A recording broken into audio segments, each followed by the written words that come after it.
Hello, everyone. Welcome to a premiere draft of Core Set 2021 by vote of chat by one vote. We had back-to-back ties this week, and then today, premiere won by a single vote.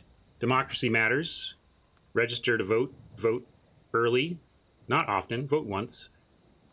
Anyway, we are going to jump in here. I've been enjoying the best of three. I think this is a good sideboarding format, but as I've said, I also like the pace and cadence of hopping through different opponents in best of one. That has things going for it too. Pros and cons. And we've had a great run this week. This is Thursday, and we have won the maximum in our first three arena events this week. I did not win the maximum yesterday playing in the finals of the Streamer Showdown. I went 1 and 2 there, but no shame in the opponents I lost to. What a stacked lineup, and what an honor it was to be a part of that. To lose to Raph Levy is something not everybody gets to say they've done. That's pretty cool. And something anybody can say they've done if they just go click on that link is shop at Card Kingdom. You just gotta go to the panels down below and check out my sponsor, cardkingdom.com. They are purveyors of all this stuff you need for your tabletop Magic. I know we play digital here, but most people dabble in both when they're a Magic fiend, like me and others around here are. And Magic fiends need to know about cardkingdom.com so that they can get the most out of their Magic dollar. And sometimes getting the most just means peace of mind. I often talk about how Card Kingdom is my favorite retailer.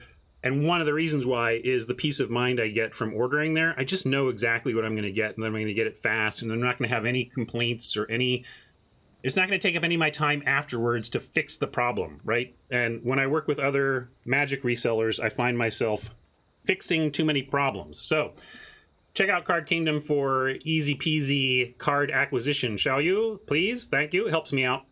And let's jump in. We're going to pay $1,500.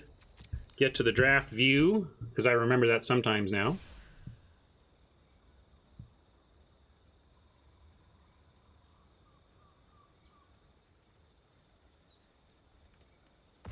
Ready. Hey, Meadowhawk, welcome. I didn't really do a rundown of chat today. I usually say hello to everybody, but I missed you today. Hello, chat. How are all of you? Hope you're doing well. Hannah has reserved Rebecca lands. You got it. What are we going to reserve as a pick? Looking for removal. I always just kind of glance around for removal. Not really seeing it here. Transmogrify, not really a first pickable card unless you're just taking the gems. Yeah, the Hydra leaps out as a reasonable early pick to build around. Like, you can either figure out that this deck is open and good for you, or just abandon.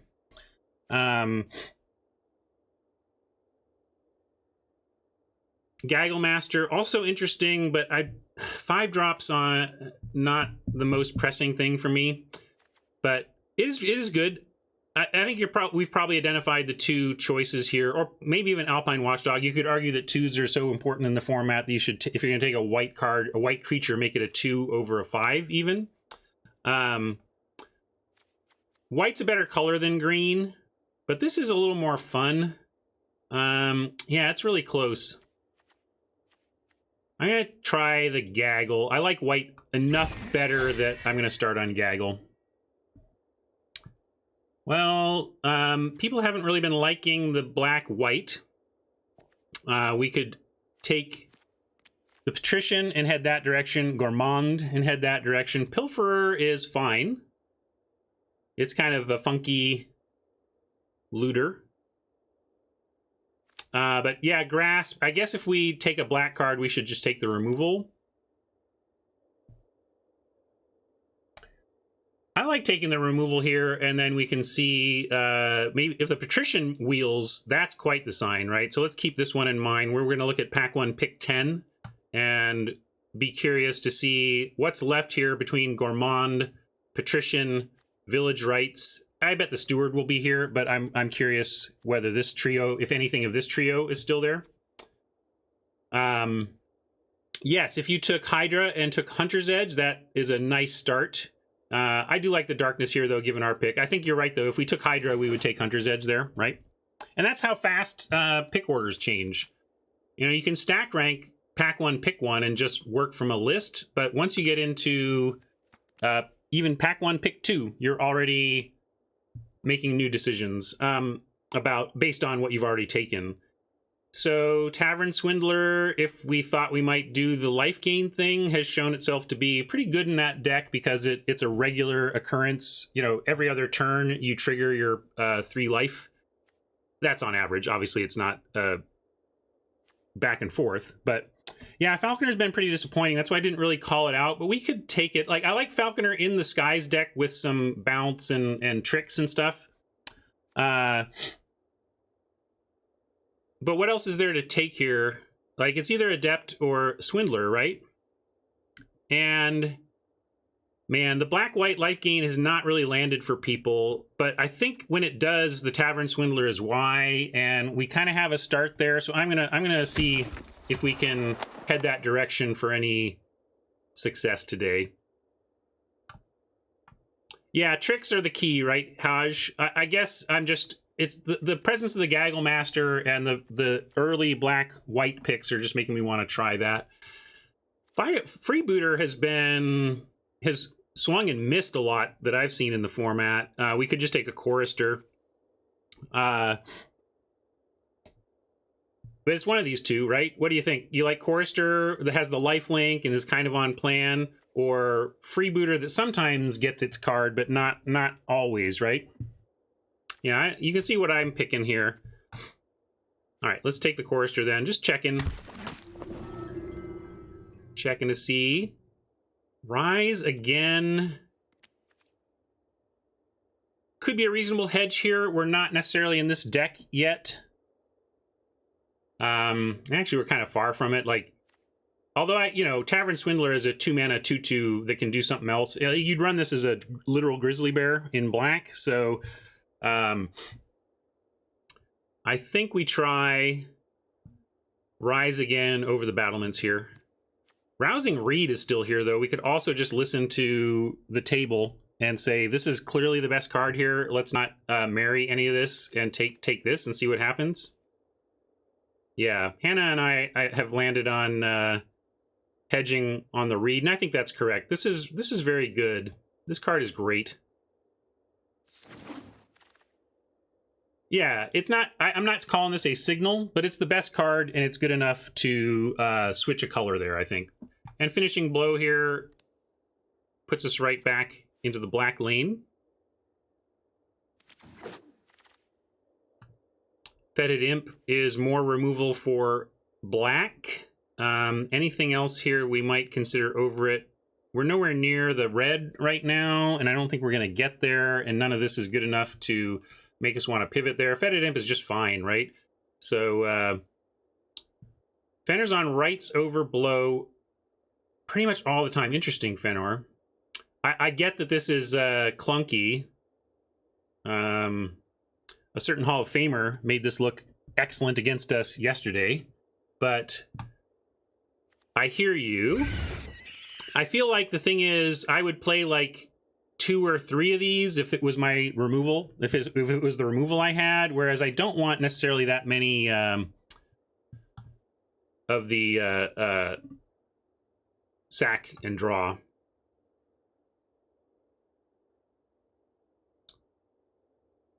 Yeah, we could take Sanctum. Yeah, the triple Sanctum is interesting here. Kind of like the backwater is a hedge to the splash, but we should take the Sanctum because actually the black Sanctum plus the blue Sanctum is pretty good together. Like, they're both good enough individually and together to try. Here's another Sanctum. It's red. Probably just want a Cliffs in case of. But this is all... pick 10 is coming up, which is the one I called out. We could take a Crypt Lurker, but we didn't end up with the Reanimate spell. Haj just wants to cancel in case we end up blue. Yeah, that's fair. I think it's taking a red card seems irresponsible here, even though this one plays well with this one. Yeah, Lurker is a consideration, but I missed it. That's all right. I don't... Lurker is all right. But I don't, yeah, we're in a tough spot. We can take Read the Tides as just it does something, but I don't love this card. It's very clunky no matter which mode you choose. James says it's good. I think it's clunky, but playable. Yeah, and no wheel, right? So let's keep that in mind. I guess we'll take a Tides over the land hedge. Boy, this still being here is something of a signal, but I'm going to take Gloom Sower, and perhaps we will find our way into the black-blue Reanimator deck, which does make me wish I'd grabbed that that Lurker. You Lurker folks are probably correct about where we should have been there. I've had people cast it against me. It's not. It's about as good as you think. Wall of Runes unlikely to be what we do, to the point that I think I would just rather have a possible Sentinel. I mean, we're never playing that either. I think this is a pack that doesn't matter. Forgettable Sentinel.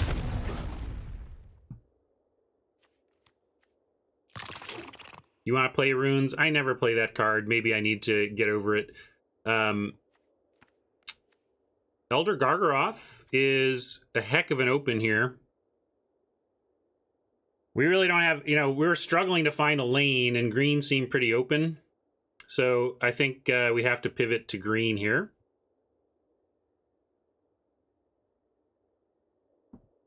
We'll see what goes with the green. Yeah, especially for our pile, this is not a good pack one. I don't think anybody's looking at this going, yeah, Ryan really got there in pack one. We're feeling great, right? So when you have a pack one like we did, which feels scattered, has a couple of good cards or whatever, but no oomph, then yeah, follow the Mythic Bomb in pack two. Shipwrecked Dowser is good. Here's the Sanctum that I was talking about. We could be find our way into base green, splash Sanctums. Scourge is here, though. You just grab a Scourge if we're really trying to move in on the green. Yeah, black has been pretty light. I bet we don't wheel the Sanctum. I think people are too into that notion, but we can just take the Dowser. Dowser is just super solid, right? Just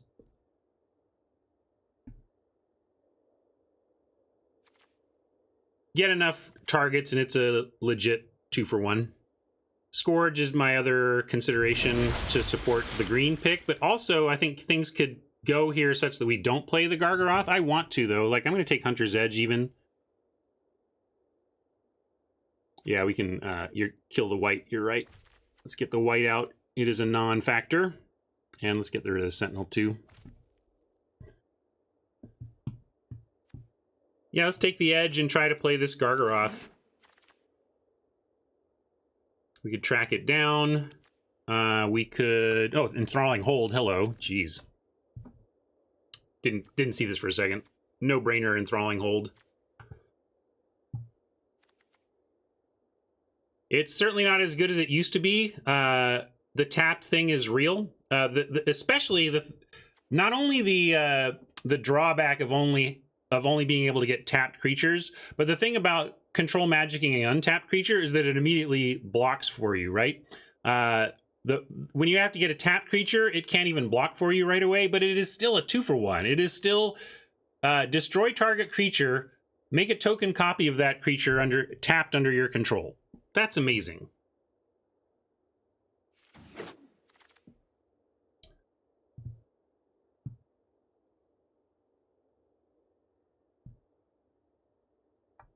Spinner could get us on board early if we want to shore up early plays as we try to pivot to green. Like, I'm tempted by the Dreadmaw, but if we're trying to make green work, we should focus on our 2s, not our 6s.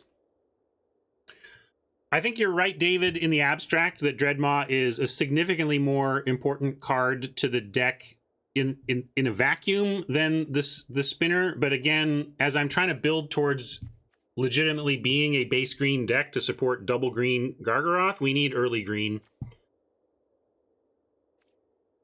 Like if we're cutting the blue, although I don't want to cut the blue, we probably want to splash the black or cut the black. And if we cut the black, that was our first 2, right?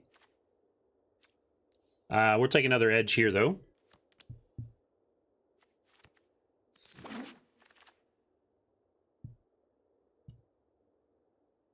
And on the 2 front, the Arcanist, if we're like Shipwreck Dowser and Enthralling Hold make me want to be base blue-green. And Malkin certainly supports, is good and does the green thing. But again, this is a 2. And if we're going to be base blue, I really want to get these 2s locked up. We don't have any if we're base blue.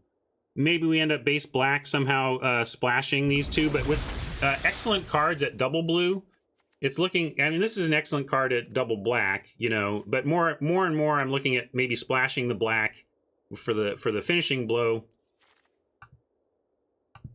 And here Megalodon is interesting. Village Rites obviously attractive if we splash the black, but given that I'm leaning blue green here, we should take the shark. Yeah. Putting Reed on the Megalodon is something else. Here's another 2 that we can take, which again I like over these middlings. All right, y'all are saying Wall of Runes, we could play it. I'm gonna put it here, but maybe you can convince me when we're deck building. Wow, Singer says we're in the right lane. Yeah, Runes does at 4 toughness block a lot of the aggro in the format. I wish that this is why I'm saying I like best of 3 in this format, because I don't want to run this main. I would love to put this in when I was sure it was doing the right thing for the matchup. I'm going to take the Meteorite in case we use that as ramp. Probably not, but you know.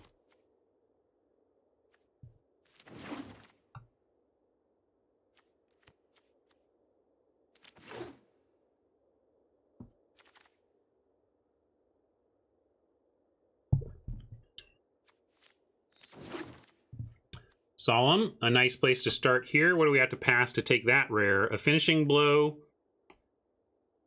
and a Burlfist Oak. Yeah, that's good.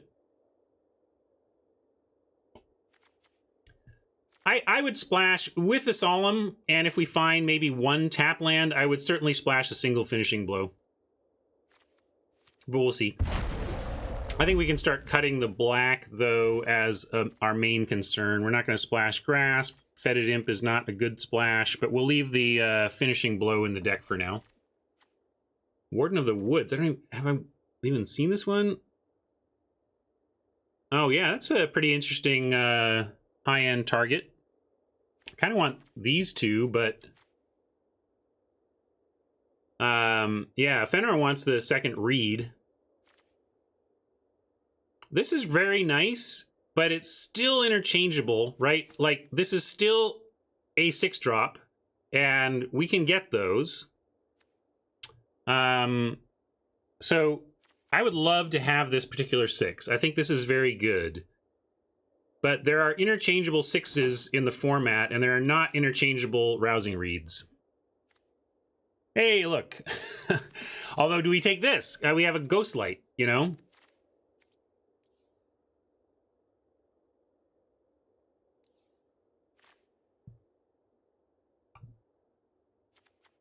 I actually think we want Ghostlight here. Try to Wheel of Denial. This is a great turn 2 play. Yeah, again, I just... Like, I want a Warden. It seems like a great thing to add to the deck. But Ghostlight, cheaper. Hodge wants the Warden. That makes me nervous. But I'm going to take the Ghostlight, Hodge. I hear you. We'll get there. Dreadmaw, another Finishing Blow we could splash, or we could, you know, this is, but the presence of Dreadmaw here is exactly why I didn't want to worry about the 6 in the other pack. Tron is with Hodge. But do you want to take the Dreadmaw here or a Larcenist?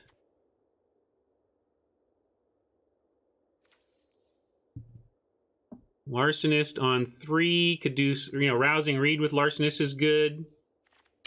Manticore, I don't think... I'm going to go with the Dreadmaw. And here is a splashable Stitcher. I'm going to take the Stitcher and we'll splash the Blow in the Stitcher and try to find support for this. It's pack 3, hoping to find a land to help us out here. That's a land, but it doesn't help us out. We do get another Ghost Light. This is, you know, we are pretty thick here at 5. We're not going to play this Meteorite, though. Is that too thick at 5? I mean, over what? Are we going to take a 3rd Snare Spinner? I don't think so. We can take an Arcanist if we thought we really needed the 2s. I think we need the 2s. This is hard. Passing a Ghost Light is hard, but look at this 2-drop. We need 2s.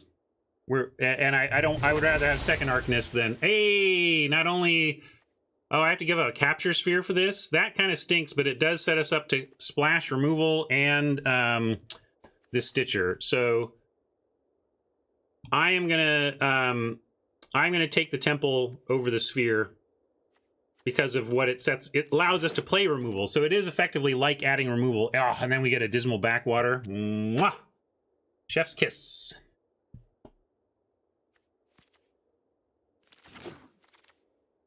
And we get a Capture Sphere to boot, so that's nice. Rise Again comes back. We could support our mana, though. But Rise Again with Gargaroth, Dreadmaw, Megalodon seems like we could do that. And the deck is only at 26 with land, so it's not like we're just loaded with playables. Wow, Warden came back. Help, chat, I got 15 seconds. Lofty Denial is good. We could take the Warden, but look, the Jungle Hollow is here. We could really make this work with a Jungle Hollow. I think we take the Jungle Hollow, right? I'm taking the Hollow. Haj liked the Warden there. Finally had the Warden pick, but I'm gonna do that. Yeah, chat's all over. So am I, though. These are some tough picks. And another. Even this is tough. Like another Megalodon seems fine, although we don't need a bunch. And Lofty Denial slots in it too. I guess I have to take Denial. Yeah, we got no Wardens, but we got 6s. I would have liked a Warden, but I'm not concerned. I'm still happy with all the times I passed Warden there. I know they were close picks, though.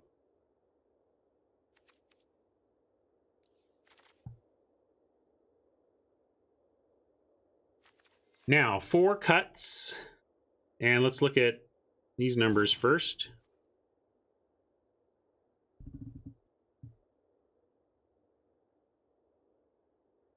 $15, $12. So we want to like maybe cut a cancel. Lofty Denial slots in at 2, which I like. I mean, cancel is a hard removal, but Lofty. We don't have a ton of flyers though to make it good late. We have Singer and Ghostlight. Yeah, let's get rid of Read the Ties. That's a good call. Wisconsin Crab can take a seat. People want to bring in our Wall of Runes. I can add that. Sanctum I was looking at because we do have Rise Again and stuff we might want to mill out. All right, I'll lose the Sanctum. Yeah, Crab isn't bad. We could, when we have 2 of them, I don't know. Yeah, we don't need the Sanctum because we're kind of doing that trick with Rousing Reed and Stitcher here. Well, there you go. We have 3 discard outlets without the Sanctum, and we can also, these are not, we can just hard cast our stuff, right? Like, and yeah, let's see what this what the Dowser gets us back. Well, now it gets us back Hunter's Edge and potentially a Lofty Denial, but between Finishing Blow, Rise Again, and 2 Hunter's Edge, I think that's just enough to justify the Dowser.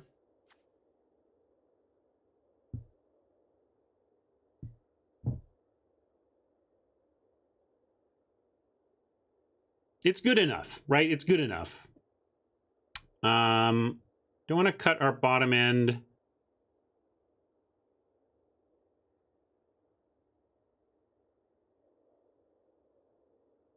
You could cut one Larcenist, sure. I don't want to go too low on creatures, but Rousing Reed on a Larcenist is a fine little backup plan of Rousing Reed on Megalodon or a big fatty. But we can run one. And I'll give you all this Wall of Runes try, but I don't like it. I'll see the light by the end of the event.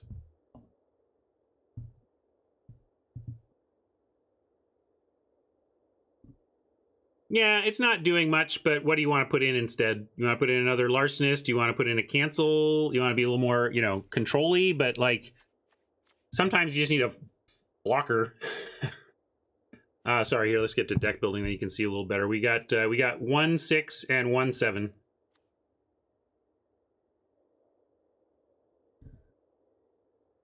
And let's see, you had Rebecca Gway lands, and I gotta fix these lands.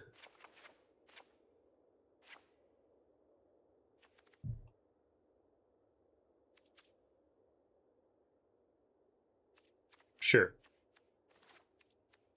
Unless somebody claims it, we'll do that. Oh, Garg on the box. There you go. Somebody claimed it.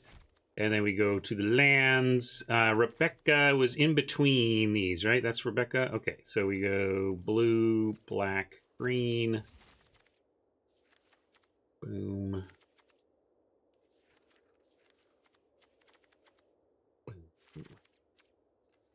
Oops.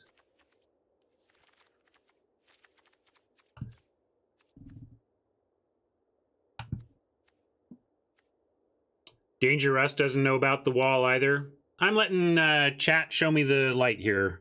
Russ, maybe you'll see it along with me. No sleeves for Tron. You got it.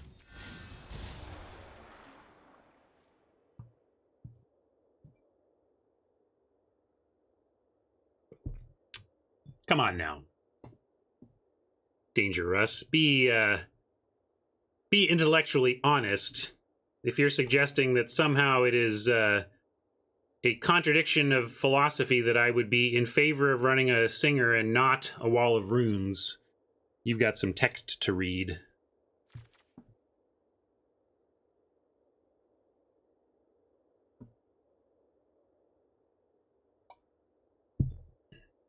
Anyway, sorry, let's go suggestion here on the lands and get our lands sorted out. We certainly don't want 2 swamps. And I want 1 for the Solemn, but then the rest non-basics. So definitely adding a forest. Then we get 1, 2, 8 forests, 7, 8 blue sources, 8 green sources, 8 blue sources, and a good solid 4 black sources plus Solemn, adding 1 to all of those. So kind of 995 if you count the Solemn at 4.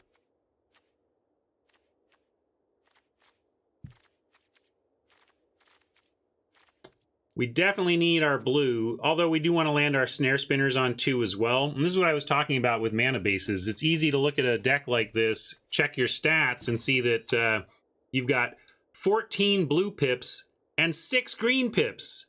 So clearly we should just play a ton of islands, right? And it's like, what it means is our situation is not great. When you only have 6 total green pips, but you're compelled to play heavy green, you do what you got to do. But even though we have 6 green pips, the key is that we have green pips in our 2 column. And when you have green pips in your 2 column on 2 drops, you got to support it with the lands, or it's going to be trouble. So we have a high, we're evenly split on islands and forests because we want to cast this double green Gargaroth and our spinners on time. We're risking having heavy green in our hand, heavy forests, when what we need is to cast our blue spells. We have 8. Well, maybe it's 8 total, 6 cards. 1, 2, 3, 4, 5, 6. Is that how this is counted? Is total number of cards? Yeah, maybe it's total number of cards. And say you hear my point though, right? 14 blue cards, 6 green cards. It seems like we should be weighing towards islands when in fact, because of our need for early green, we're not going to.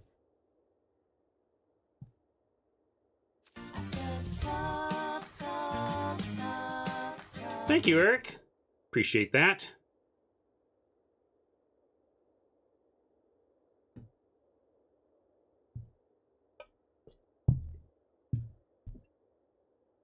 Yeah, I don't mean to. We're good, Russ. I just, but I tend to take people at their word unless I get the classic face. Give me a Kappa.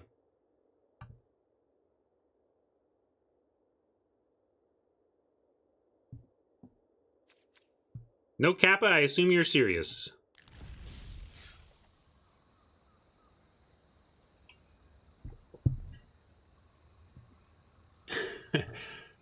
If you're always that, then sure. All right. Oh, we didn't name it. We gotta name this deck. What are we calling this?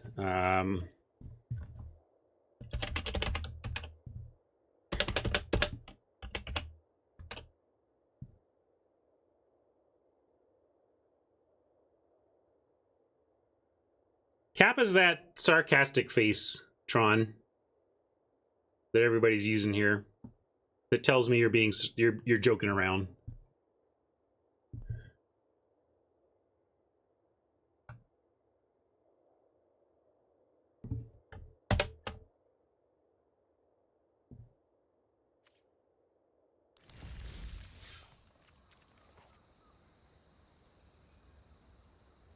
All right, I'm a little nervous about the green, though. I feel like we have to do it, but yeah, it's heavy green for the number of green cards, but you got to cast your stuff on time, or why are you putting it in the deck?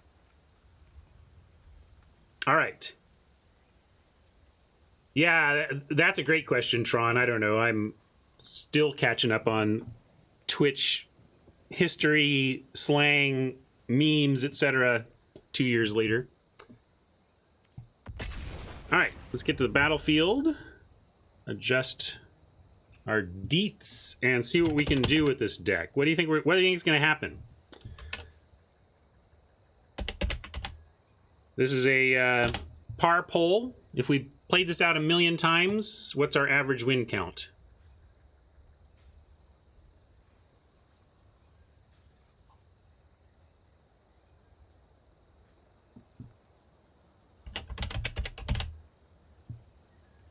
I don't love this one. If we get 4 wins, I think I'm going to be happy with this one, but it's got some tools. I don't know. It's always hard to say. That's why I try to think in terms of millions and millions of games, because how this is going to go today, how this is going to go in our upcoming games here is just solely dependent on, or heavily dependent on, what parts of our deck we draw. Haj is not impressed.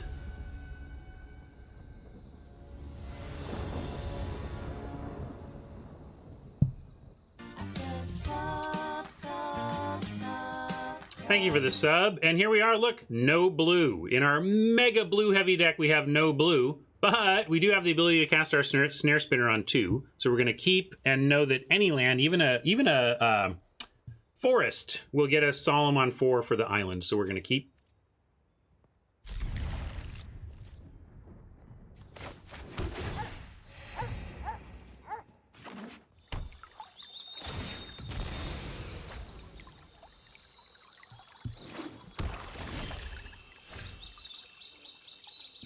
You don't like it, Tron? Sorry. Is what it is.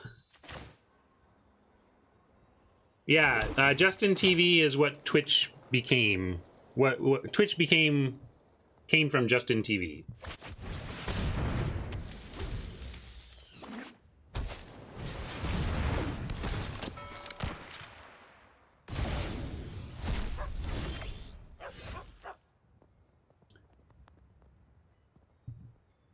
We'll go temple here. We can drop the snare spinner and check the top.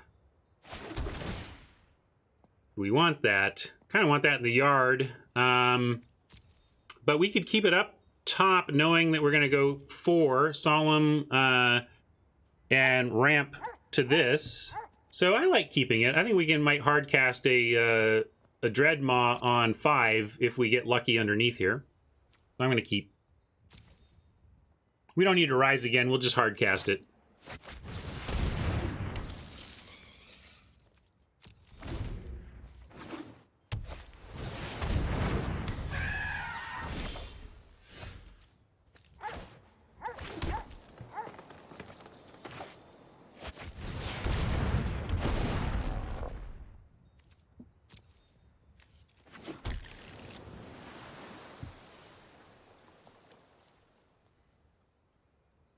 Oh, I see.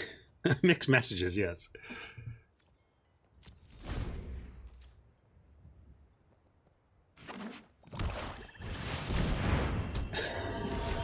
It bugs me, that sub.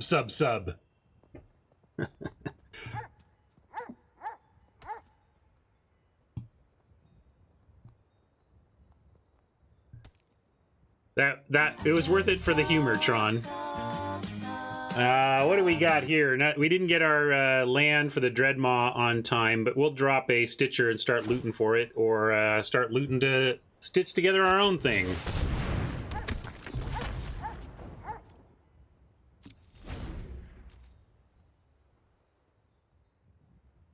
E-hug for you, Danger Russ. E-hug for you. No Kappa required.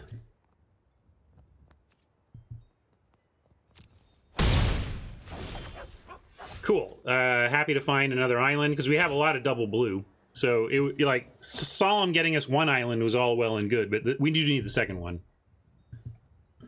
They got a lot of mana up. Let's move to attacks and see if they want to do anything. Yeah, I could loot first, but I know we're going to play an island, so that part almost doesn't matter.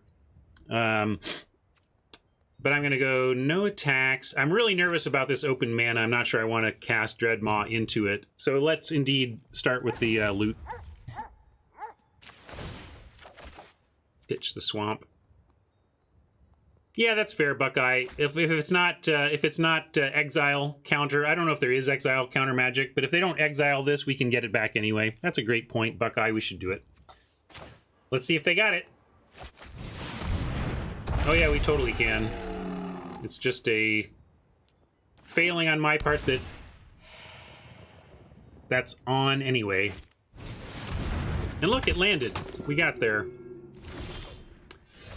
Now, we could loot away the island before attacks, but if they do something to kill the Dreadmaw, we could reanimate it.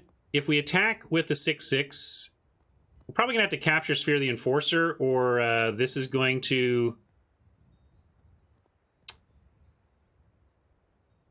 just get traded off. Yeah, we're going to need to eventually, although we could offer the tapper, like we could offer the trade now. I think we start with an attack, see what they want to do on blocks, and then if they... What? No, that was this hound here. Oh, but I can't... Maybe it doesn't take effect till after this game or something.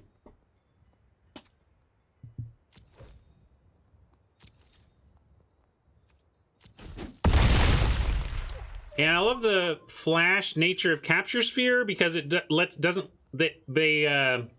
if we flash the Enforcer at the end of their turn, they don't know that they don't have a tapper for the Dreadmaw, but they are also down to 2 mana. Like, I don't want to get this canceled or whatever, so there's great reasons to wait until the end of your opponent's turn to not give them the info that they're not going to have a tapper, and to not give them the chance to bounce it and save it or whatever.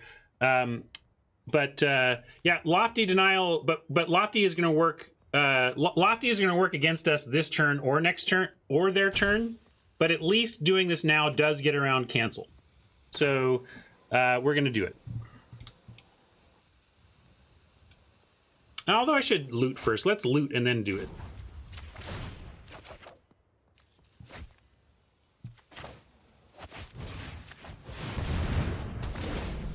No pauses. That's good to know too. But now there's risk. Like maybe they can save their Enforcer here with something sorcery speed that they wouldn't have been able to with Capture Sphere. But I like being conservative about slipping that spell through. Here, I want to loot before we do any attacks, see if we find something that helps the attack. I could pitch this, but we don't need to. We can just cast it. I'll pitch a Forest and hard cast the Megalodon after we send in the Dreadmaw.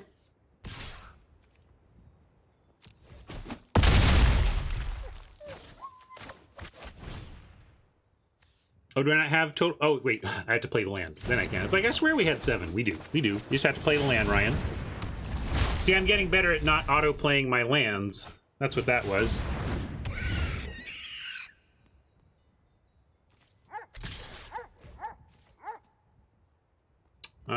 We'll take this. Trade, I guess. Try.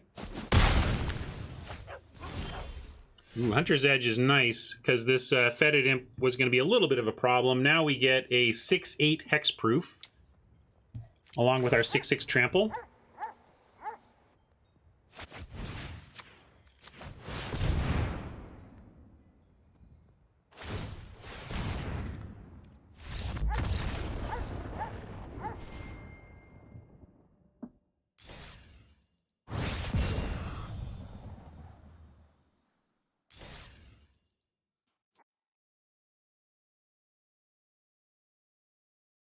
All right, hopefully if we go back in now, it will not be barking at us.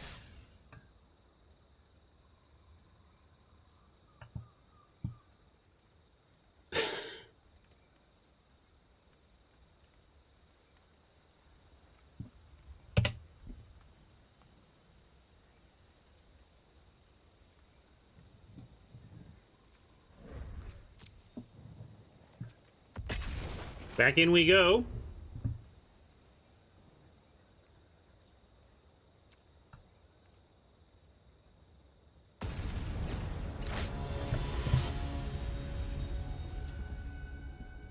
Yes, it had a rise again. Nice. Don't have double blue yet, but everything else is in hand and easy keep.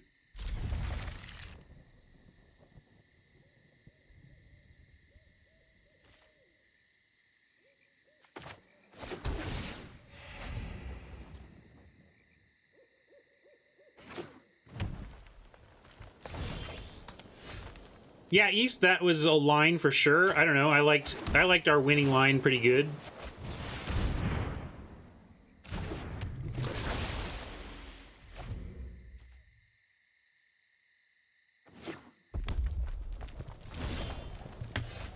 Hey, Wall of Runes. People in my chat like you. We're trying to learn about you today. See if they're right.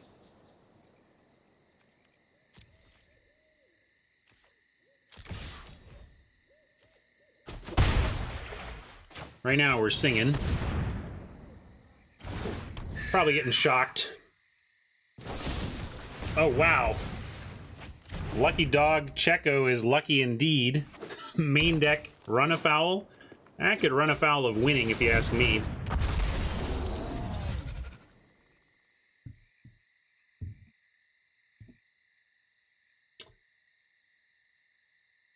Well, Wall blocks a Brontodon here. That doesn't completely suck. Unfortunately, it blocks a Brontodon but doesn't leave us a Lofty Denial, which is too bad. But I think we do have to play the runes here and scry and block. Gotta find some land. There's some land. We would like some more blue, but really just have to get our land count up so that we can Hunter's Edge and Finishing Blow some things.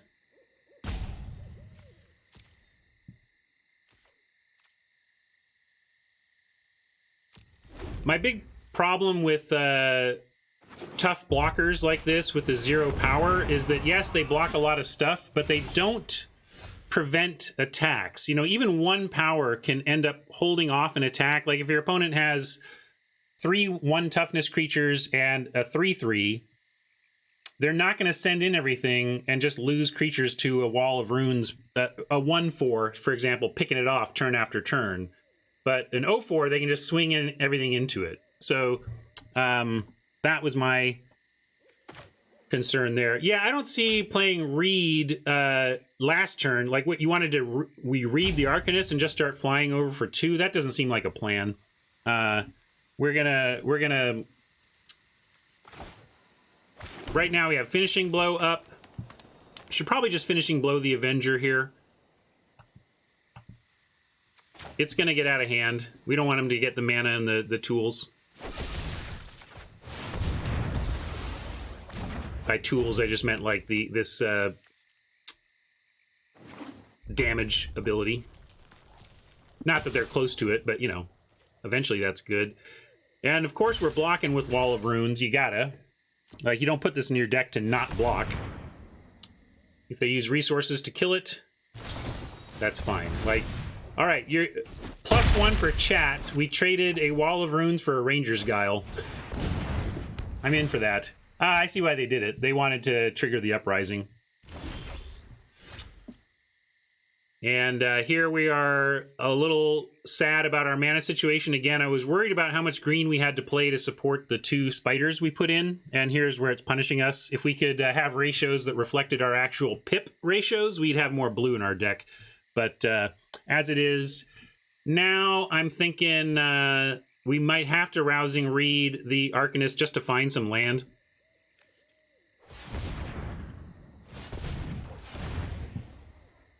Yeah, I don't love doing this, but it's the play here.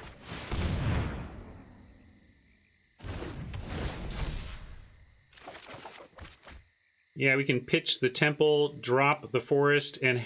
Oh, but we don't have denial for that. We didn't find blue. Since we didn't find blue and we don't have any plays, I'll pitch the forest and play the temple to do the scry.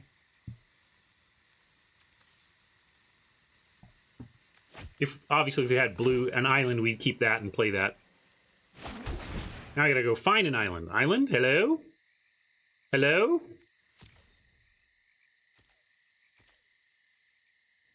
We'll stay back on D again and be willing to block that Brontodon again.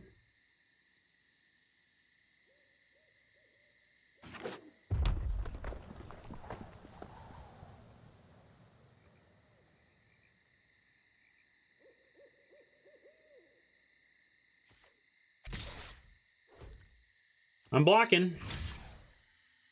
Let them do their worst. There's neither of these things are particularly valuable right now, beyond doing exactly what they're doing right now. So if the Arcanist holds up, great. If not, hopefully we'll trade it for cards.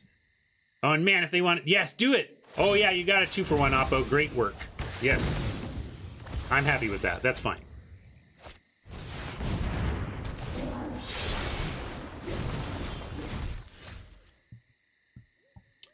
Swamp? Really? Now, I know we're a little heavy on green, but to have 1, 2, 3 of our 4 black sources before 2 of our million blue sources, a little frustrating.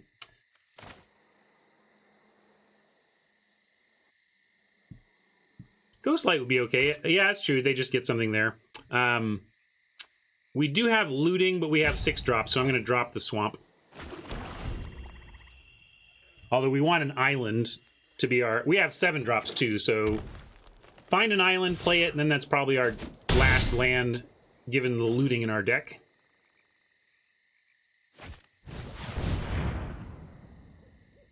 No Lofty Denial is going to work here. If this had been the cancel, that was our other counterspell, we could have done that.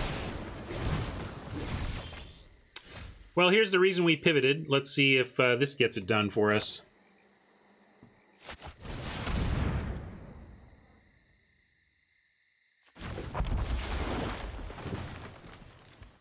That's right, we don't have the blue yet. Good call. Well, that's screaming at us to go ahead and block so they can do some trick. They can't kill us off of 8 plus just about anything, so we're going to take it all and get Lofty Denial ready, Hunter's Edge ready, etc., etc.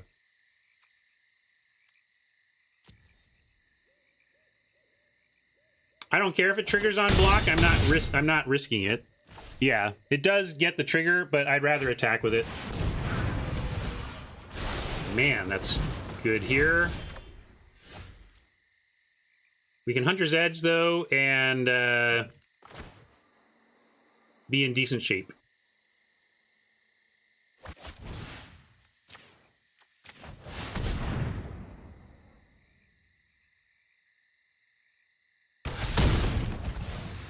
Let me read to make sure. Choose one. Yeah, we'll just make it 3/3 beasts that can block these two.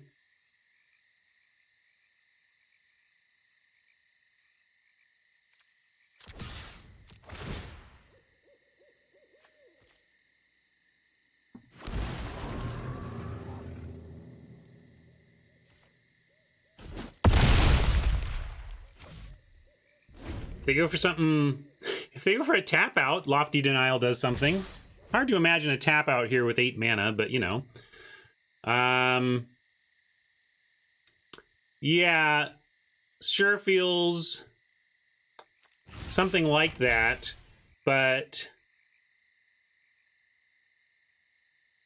I just don't want to lose. If it's Sure Strike, are we just losing? Yeah, growth and Sure Strike, like 8 points of trample that could be 9, 10, 11, 10, 9, 8. I mean, this stops Sure Strike, but if they, no, I mean, if it's giant, right? If it's +4/+4, then they have 12, 11, 10, 9, and it's lethal. So we can't just lose to growth, right? So we're going to have to, unfortunately, give them, give them this possible. We'll get another creature, though. Even if we lose Gargaroth here, it's done excellent work.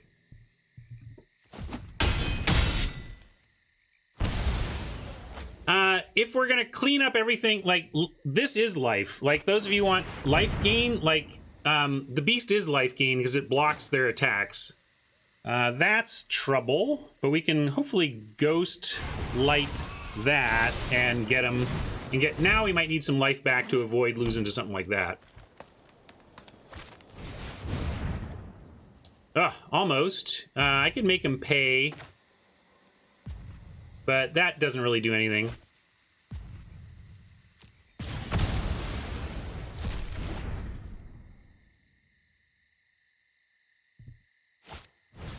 There we go, we can deny that. That was actually good, too. It was right on the edge, and we found an island. We could go ahead and... I'm going to send in the Beast, and then I'm actually going to play the Dreadmaw, and then Ghost Light after the Dreadmaw clears blockers.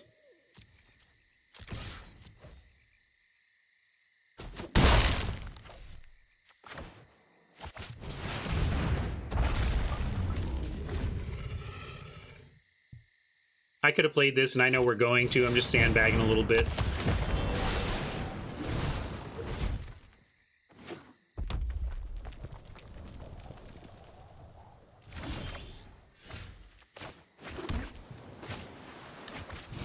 This should bother them pretty well.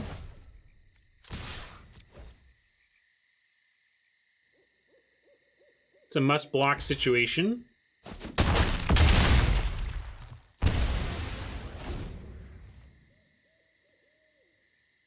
And now they need more than just Sage. But they're going to draw again. Got a lot of value out of the Uprising Oppo has here. But hopefully they scoop it up now? Question mark? 2 cards. They're still digging. Still digging. I love it, Oppo. Playing to their outs. But then it snapped past, so that probably means we're good. 1, 2, 3, 4, 5, 6, 7, 8 mana. 5. Is there a 3 that's worth getting out of here? Rousing Reed is worth... Oh, but we can't get that back. We can get it... And Lofty Denial isn't castable. So... We'll attack first, and then get Well, they have a reach, but we'll make them have two things here. They have to have something in hand, or this is good. But if it is, we have the Dowser to continue getting there.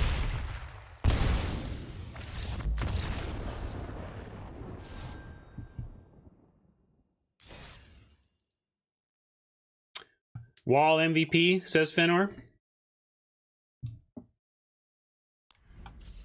It did buy us time.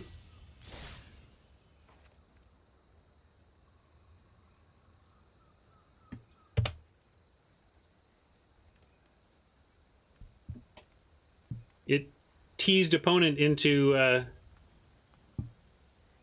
killing it. Yeah, that was a good uprising, wasn't it? We had to overcome quite the sequence of cards.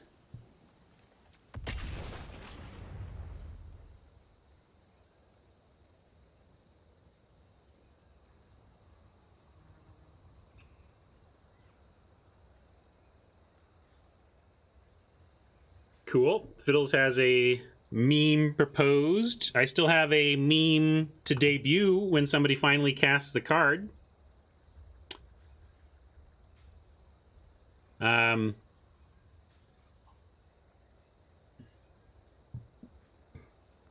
I'll see what Fiddles has. And there's another one in the works. All sorts of...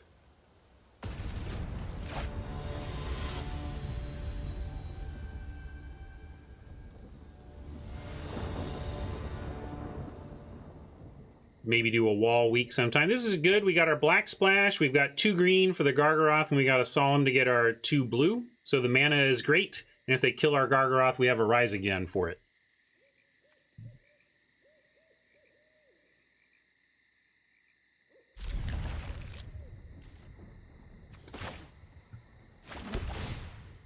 Spinner.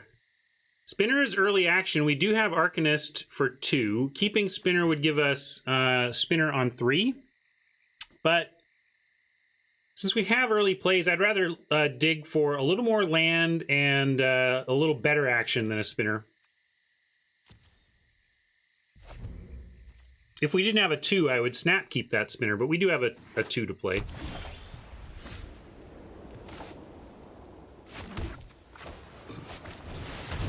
But we really want our 4th land. That's one consideration there. I gotta dig for and make sure we hit land 4 on time. Or do our best to hit land 4 on time. There we go. We're gonna hit land 4 on time. We can drop Singer here.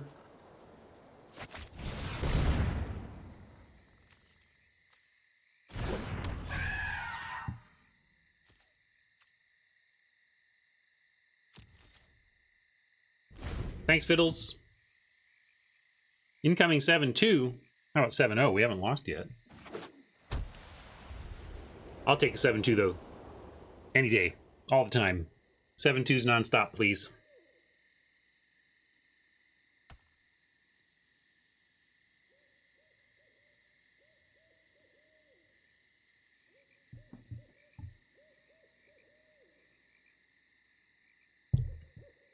Glad to have you all here today. Hope you're having some fun. What do you think of this format? Are we having fun? I don't know. I think it's pretty good. I think I like M20 better. M20 maybe have been a little less balanced. I think this is pretty balanced. It's fun to have an aggro format every now and again.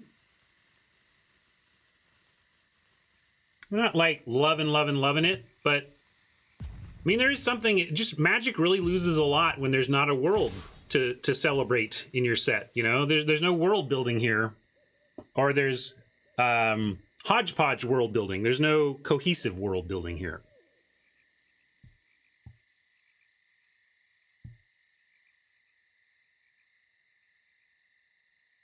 Anyway, one question we have here is, are we trading creatures for cards in hand? Right now, I'm going to say no. We have Gargaroth. We're going to see if they want to attack into Gargaroth. And of course, we're going to block with Solemn because we want that to die anyway. So Solemn is a great, at least one turn solution to a Hallow Blade.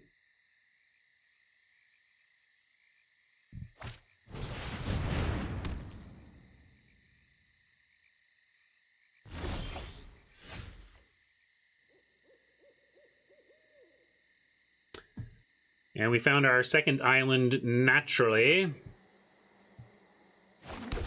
We're going to cast Sol on this turn, so no need to do anything pre-combat. We'll send in the Singer and drop the Sad Robot. For those of you who don't know why this is called Sad Robot, go look up the original printing.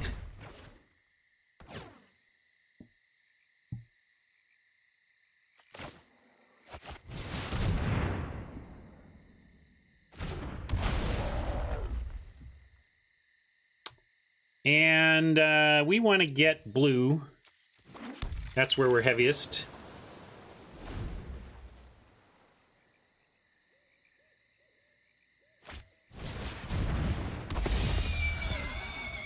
Charger on the pack leader. It looks at itself, so it knows that combat damage is not going to do anything to that pack leader. We are going to jump in front of the Howl Blade, though.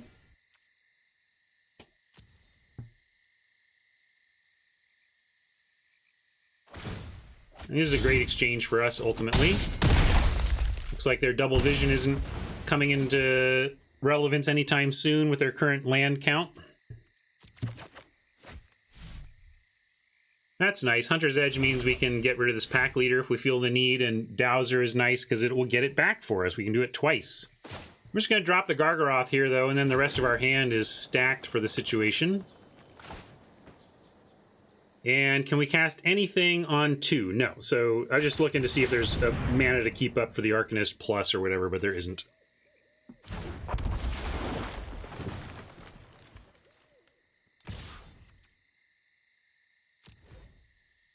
Is Legion's Judgment exile? If it's just destroy, I wouldn't even mind that. If it's exile, that's pretty bad. I wouldn't mind Rising Again a Gargaroth, though.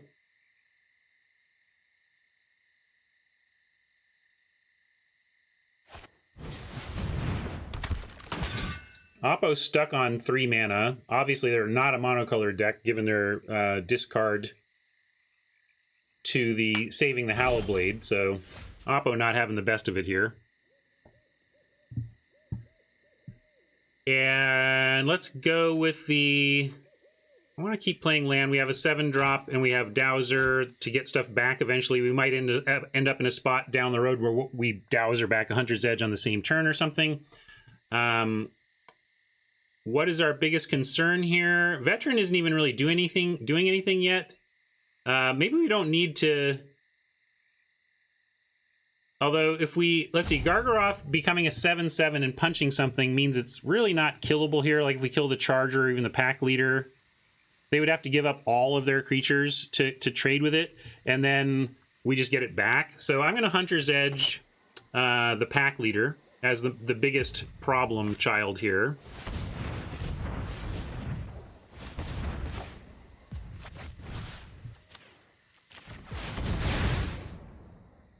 Yeah, I get it. I get that this could die, but let me tell you, gang, if Oppo wants to trade their current 3 creatures for our Elder Gargaroth after we attack with it and make a dude, that's great, because we're just going to get it back. And then they kill it again, and we get the Rise Again back with the Dowser, and we get it back, right? So I don't care if they kill it.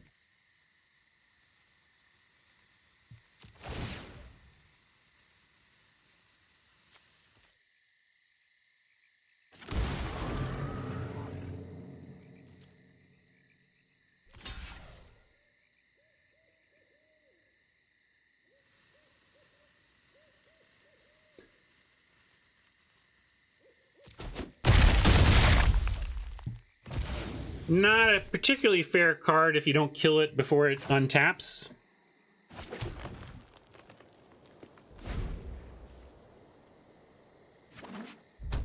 Yeah, I'm not sure. It might just be the all roads lead to victory thing, Fenor. I don't know if the supercomputer has an opinion about our different lines there. Whether there's a 99.998 versus 99.997 type result.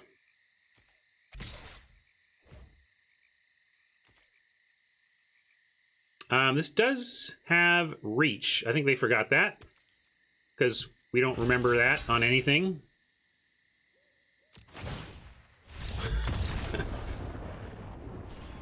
Yeah, sorry, Oppo. It was even better than you thought. I'm a very good Magic player. Don't worry about it. It's no shame in losing to someone of my incredible talent, Oppo. My incredible, incredible talent.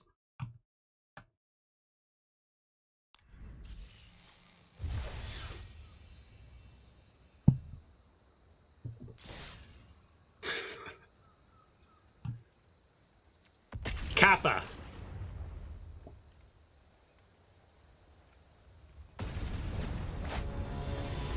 Yeah. Silly Oppo not reading cards. Forgetting Reach? Who forgets Reach?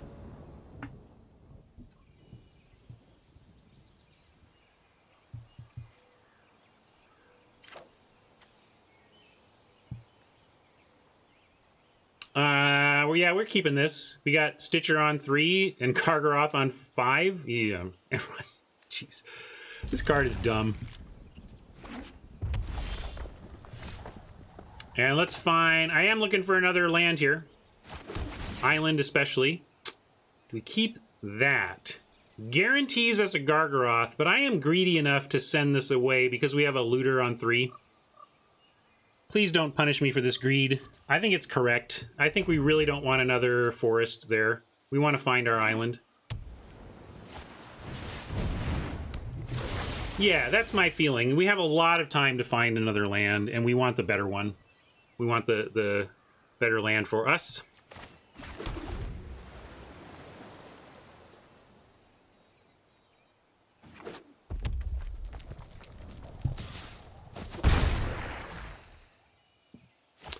It is somewhat a rite of passage. I should just do this.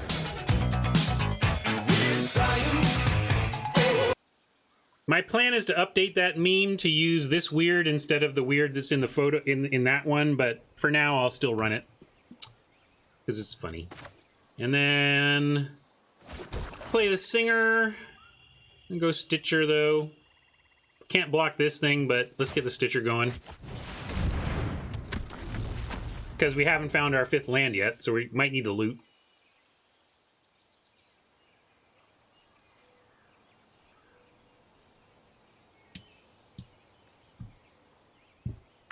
Why does the ogre have reach? It's a very tall ogre.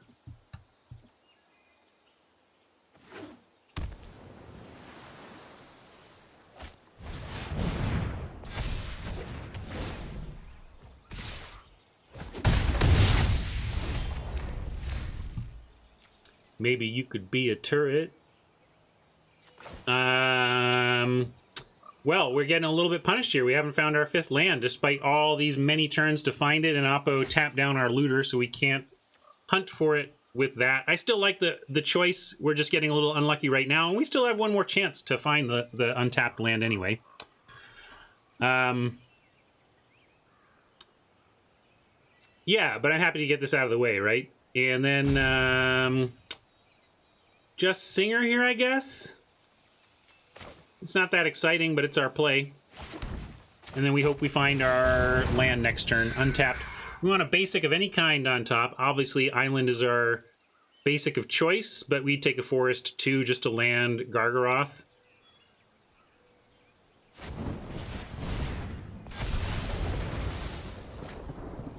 Nice looking red-blue deck from Oppo here. Hopefully we can land our Gargaroth and turn it around.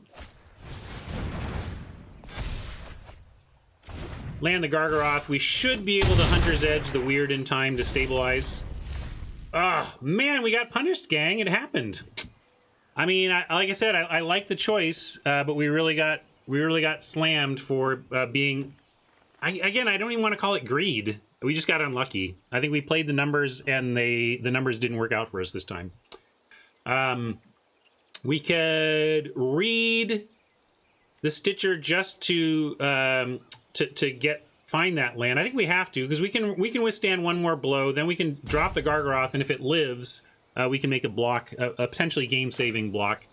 But this is a sad result for our situation. All right. Are we ever Arcanisting?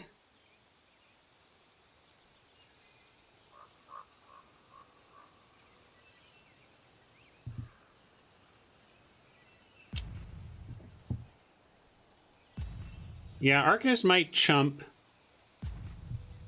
Yeah, I guess we go with Dreadmaw because we can Arcanist right now, huh? And then we still get the... I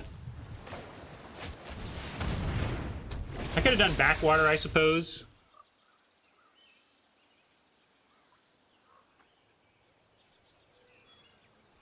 I think I wish I pitched Backwater now, but I was roping. I should have also noticed that I still had the one. All right, well, that's, you know, if we had landed our Gargaroth on time, it just would have been Ghost Lit. And now we go Backwater to gain life to get to 4, and then we're not dead.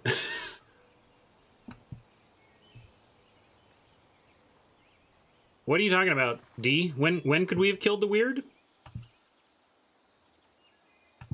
When it was a 2/2? Yeah, but at the time we had different expectations.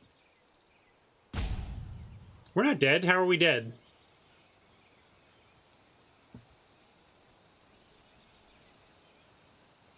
Your friend here is only mostly dead. Yeah, accidentally not pitching the land is working out for us because the life is important.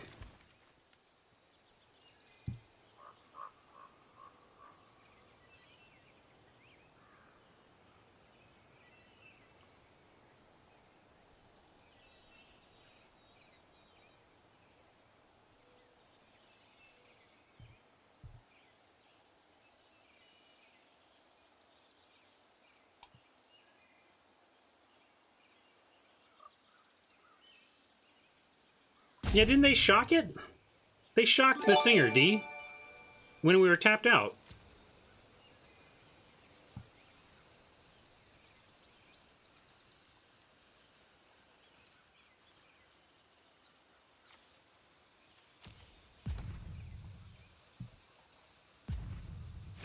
I certainly don't remember ever having the chance to take out the weird.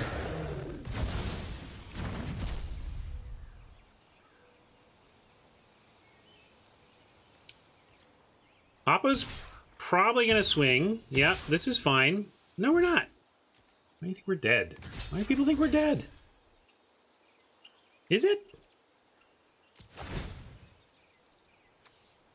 Is it trample I'm not thinking about? What's going on? Why are we dead?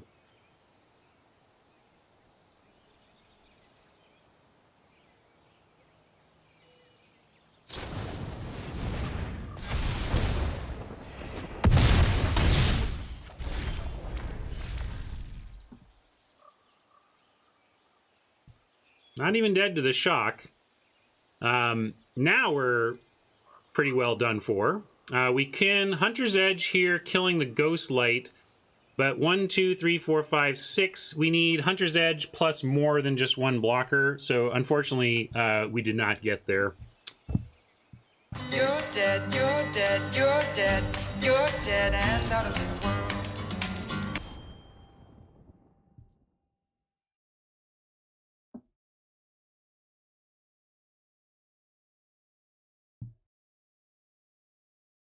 No perfect run, but no shame losing to that deck. Looked like a pretty good red-blue. No, I like the splash is basically free, David. I like it a lot. I love the black splash in this deck.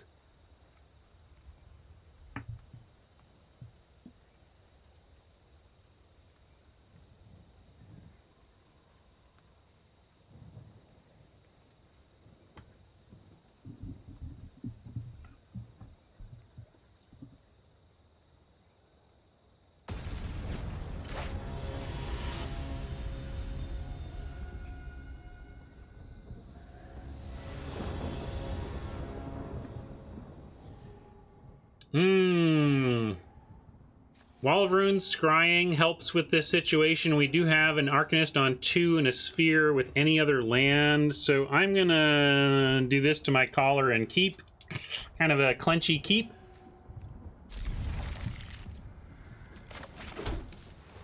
I don't think it's a great hand, but it's a clenchy keep. Gotta have to send this away and look for a different color of mana. There we go. And with, let's see, could play Arcanist on 2 here, but we're not under pressure and we don't have any spells to cast with this per se. So I'm going to Temple of Milady here, and then we get to Stitch next turn. Hunter's Edge is certainly keepable. Those of you who don't know, Ben Stark, obvious, incredibly smart guy, mispronounces things all the time. Like he's a reader, not a speaker that way. And ahead of him doing commentary, Luis and a bunch of his friends from the Pro Tour consistently during playtesting called this Temple of Milady. They all just went in on it and all called it Temple of Milady, and it worked. And and Ben S was on coverage calling this land the Temple of Milady.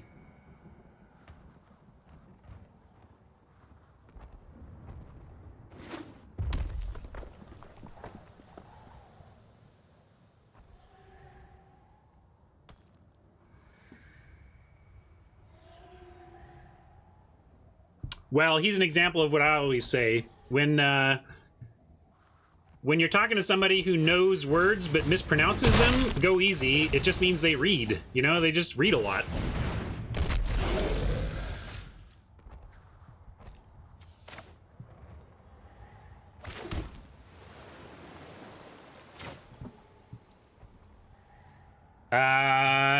We could Capture Sphere, we could Hunter's Edge. I'm expecting this Pteranodon to attack soon, but right now, let's just play the Arcanist, and then we're a land away from Ghost Lighting. Like, maybe they'll do something to make the Hobble Fiend big, or the Pteranodon big, and we can Ghost Light it all away.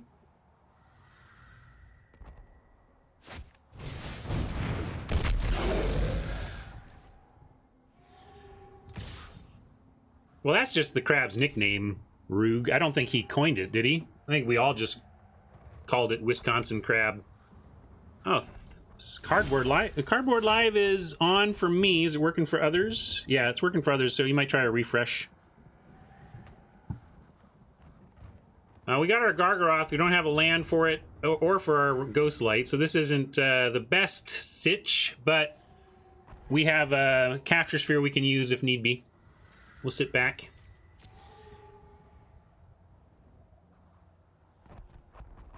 No, it's not.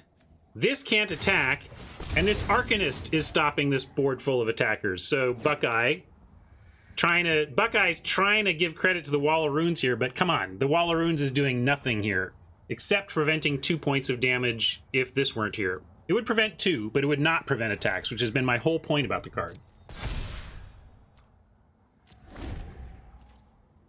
But if they're moving all in on the Hobble Fiend, that's great. We'll just bounce it when we find land.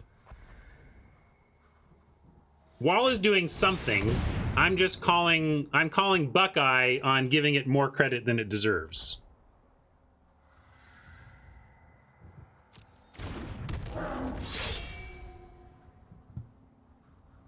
Now, now we can Sphere. Let's Sphere, and then maybe we'll get him to sack the Pteranodon or even the Turret Ogre to the Hobble Fiend. If we shrink the Turret Ogre, our Ghost Light can fly over, and they probably sack it to get the Pteranodon. Well, it makes the Pteranodon attackable. What do you think? I'm thinking we Capture Sphere the Ogre at the end of their turn.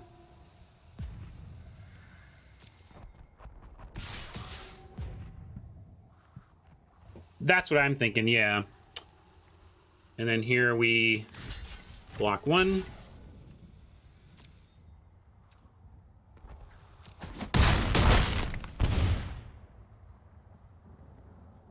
No, I think it has to, like, the fact this is even remotely playable is about the nature of the aggro in the format.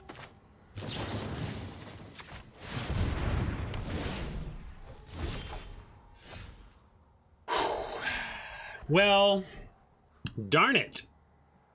Still, I think I'm going to be patient again. We have they have down to 3 cards. Our hand is pretty stacked if we can just find a little bit of land. So I'm going to be patient here, hold it all. Hopefully they go Hobble Fiend, sack Ogre, which still lets the Pteranodon attack. For 2 damage, I like just taking it again for 1 turn.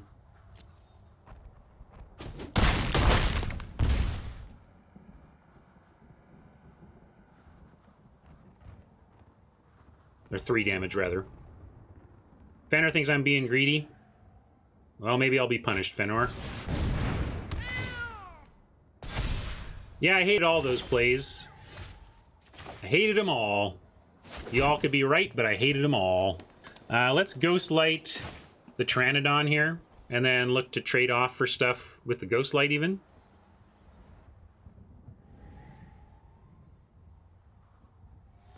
Yeah, make it 1/4, which is what I like. You don't like that? What do you want to do? James says no. We just play the Gargaroth.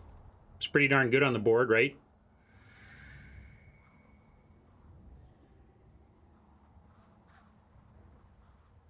Do we care? I mean, that's good. If they want to sack the Pteranodon in response to us bouncing it, don't we love that? Like, what's wrong with that, James? Because would you? You would just sacrifice this for a point here instead of recasting this? I think they don't. I think they won't. So I'm going to do it.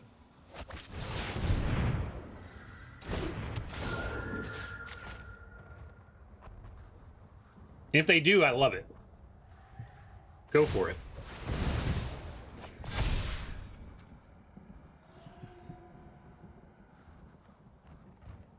And if they want to send the Hobble Fiend in, I'll like stack on it.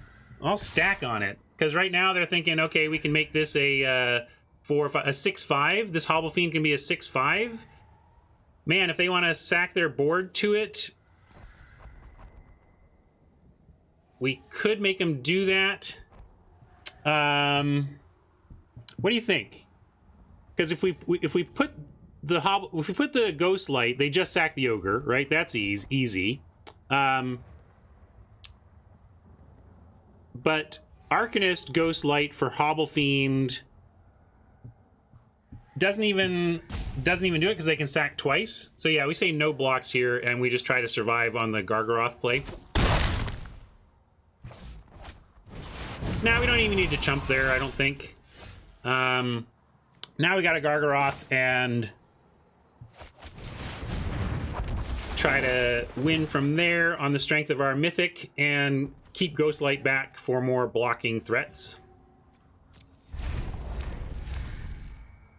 Because the wall does hold off like the Pride Malkin in a big attack.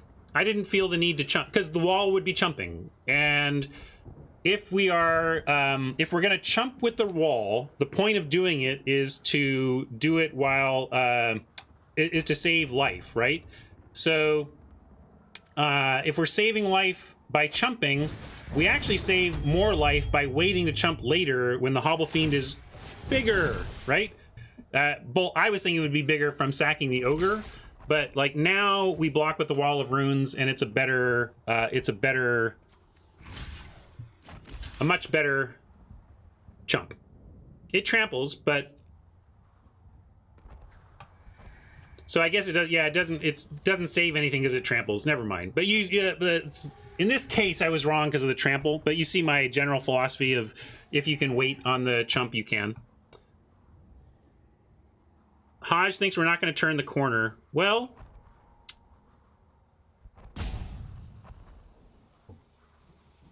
what's in the yard? Nothing we can get back yet. I think Hunter's Edge is going to bail us out big time, Hodge, but maybe Avenger is too good.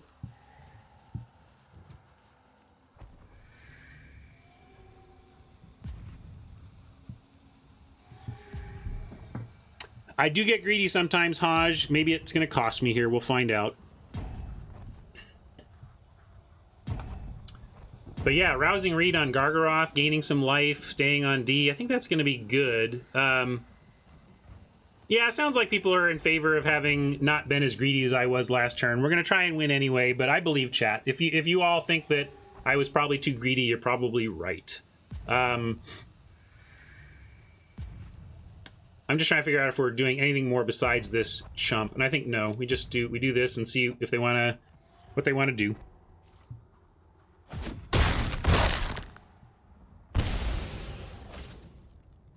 Yeah, I'm aware now. No hourglasses too.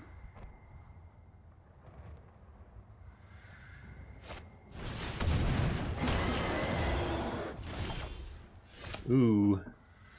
Well, that's interesting, because at least Lofty Denial could be good, and we can still cast it with Arcanist after the edge. So let's edge.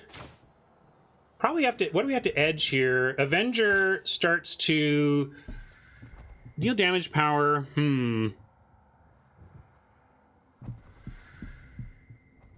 Yeah, I hear you. I hear you, Hodge. I'm acknowledging my my situation. Don't you think we have to kill? I think we have to kill something.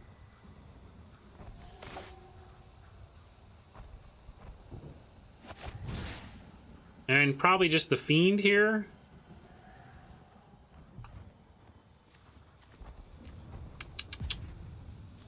Let me do this.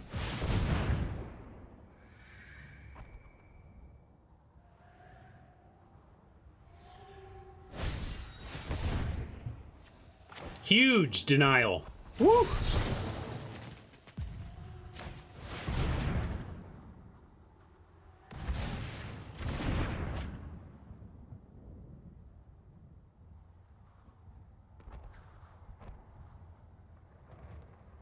Clearly you guys are right. I'm a little too against the wall here for my own comfort, and we should have already have used this this edge. So now it's not 1, we have a flyer, it was 4. That's why I was happy. And now definitely attacking with the Gargaroth. They don't even have blocks. And gotta leave the Ghost Light back. The question is, are we gaining 3 or just creating a blocker that that effectively gains us 3 by blocking against these ground forces?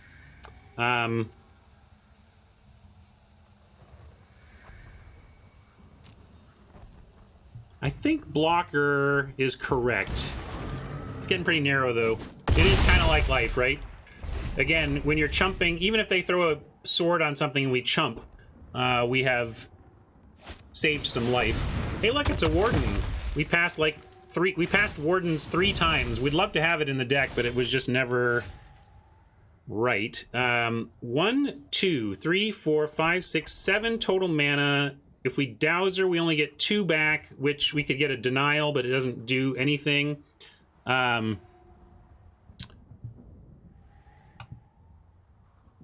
we got a Rousing Reed then. Get this Gargaroth up.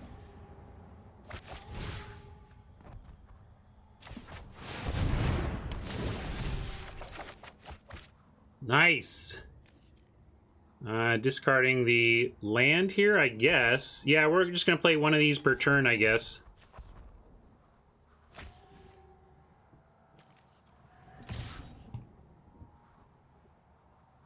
You want to discard the hold? I think they're going to... Like, we could... I couldn't discard the hold. You think we keep the land? Yeah. Maybe I'm playing very suboptimally here. But with 5 mana, like, we're just going to do one of these a turn. We can't really double spell, so I don't understand why we, quote, need the land. And if we send the beast... No, that just goes into that. Yeah, just all we got is the Gargaroth.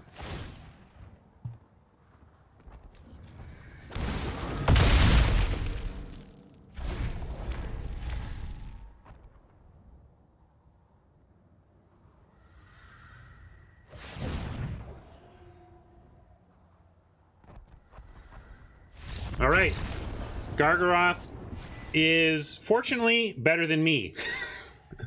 Made some suboptimal plays. I agree with you, chat. I think I was too greedy about preserving my resources, feeling like I had the time to do that. But I really cut it close there, and we could have been easily punished with a loss. So I agree with you, more conservative chatters that thought I should have used the edge earlier. But we got there. Sometimes you play suboptimally and still nag a win. Busted Mythics help with that a lot.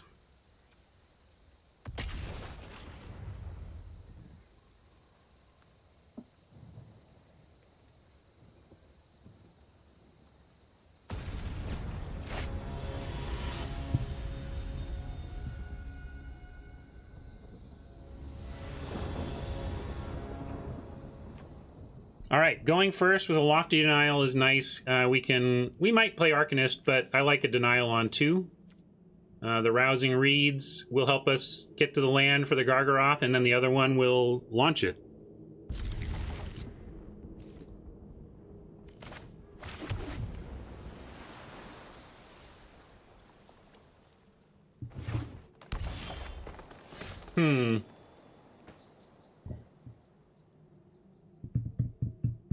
All right, let's... Yeah, I want the Arcanist on 2, so I'm going to do it. It doesn't guarantee the read on 3. This is an aura. Arcanist is instants and sorceries. Could have played the Hollow, but by playing the untapped land, we can go Arcanist, untap, play Hollow, and have Lofty Denial for their turn 3 play.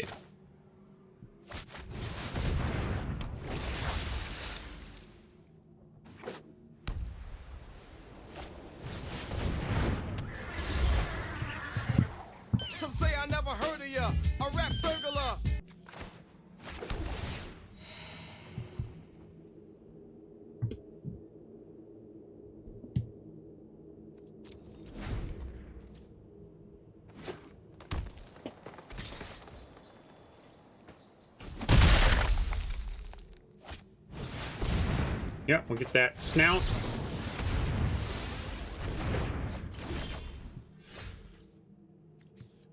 There is another Arcanist, but the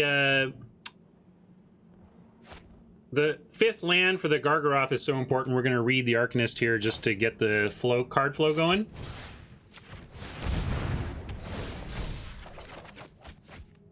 I'm going to pitch the wall here.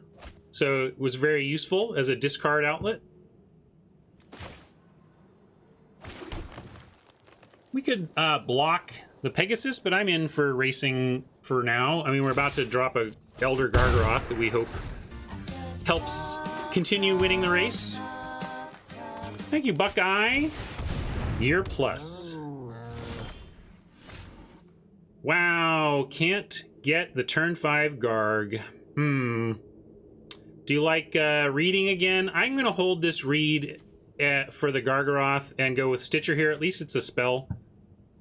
And then it helps us loot for next turn if we still don't find the land.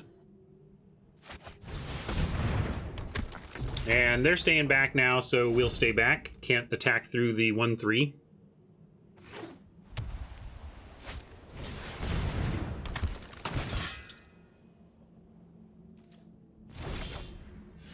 Yeah, all right, let's loot.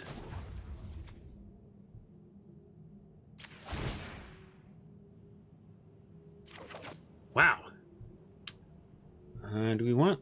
I mean, we could put Library Larcenist down and then Rousing Read it, but that's not what we want to do. Actually, I'm going to pitch the Arcanist, though. We don't need another one of these. And we can just cast Solemn at least here and ramp for next turn.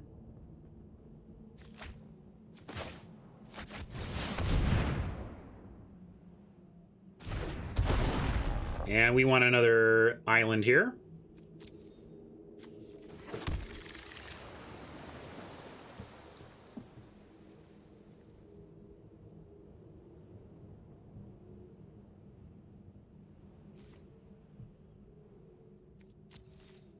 Yeah, we're not excited about the idea of giving a Mauler a counter, but what we can do is attack with the Solemn, although they have the Pegasus to block that as well. We could also just put...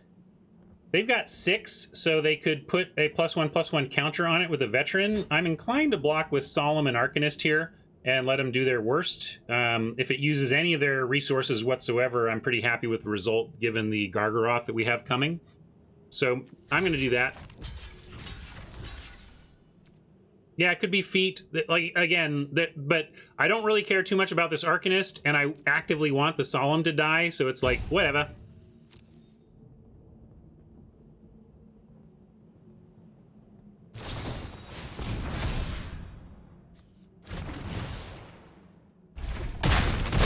Exactly. Like, drawing out, that's what I mean about drawing out their stuff. It's, like, good for us because we're trying to get this Gargaroth down and have it be the game winner. And getting them to use their resources on that type of combat means they are less able to deal with future combats involving Gargaroth. I should probably loot before I cast it, but I mean, I know we're going to cast this turn. We're not doing anything else. So actually, given that, I'm going to Gargaroth, pass, and we'll loot at the end of their turn.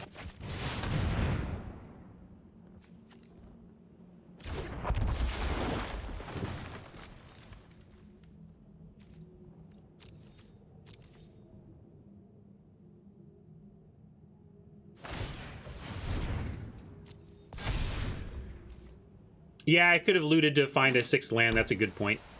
Thing is, if we find a 6th land, it doesn't change too much because all we want to do is cast Dreadmaw on time, maybe. So even missing a land drop there is not a big deal. Are we? Yeah, I'm just gonna chump.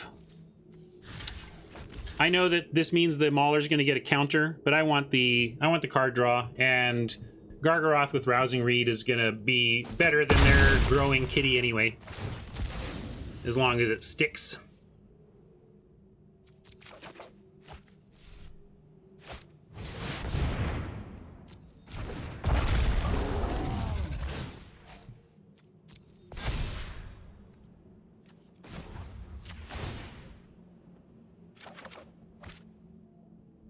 Ooh, how about an Enthralling Hold? Does this have Vigilance? Did it untap?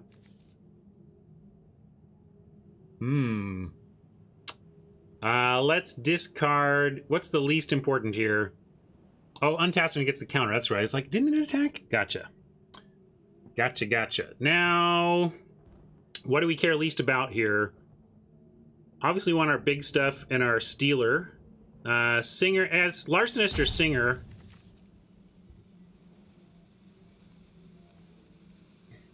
Probably Larcenist isn't really ever doing much besides replacing itself with an attack, so let's pitch the Larcenist. Dowser is going to get us back, what? Nothing right now. Lofty Denial, not quite there, but if we can find our removal, that would be nice. We could main phase loot. I just like Rousing Reed, getting up in the air and threatening to block the Dreadmaw, gaining some life. I mean, we got some serious business here. I mean, they are no jokes. We actually, but we want them to attack so that we can steal something, right? Reed Spinner. You want me to? Oh, you want me to play those 2 cards. I thought you meant put Rousing Reed on the spinner, which didn't make sense to me, but yes. Rousing Reed into the spinner does.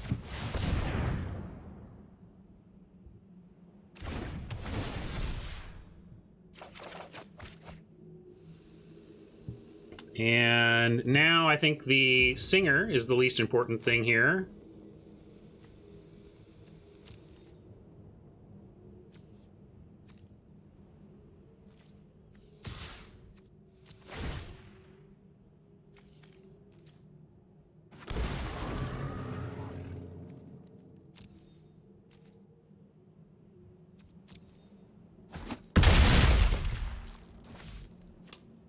Do want some more land, play a spinner, keep up looting. Colin wants me to double block the cat, steal the Dreadmaw, then return Gargaroth. Good point.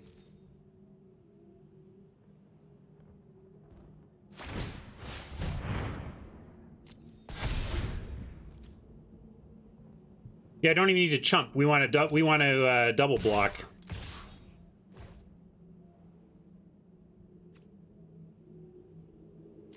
We do this.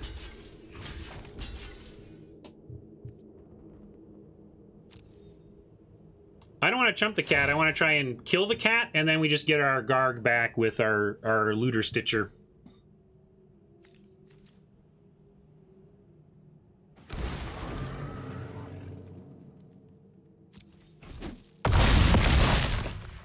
I like getting it out of here with this veteran going, because, like, we kill their cat, steal their Dreadmaw, they're gonna scoop. I mean, maybe they won't scoop, but they could justify a scoop. Yeah, we have the reanimate. If we didn't have the reanimate, I wouldn't. But we're going to get Gargaroth back.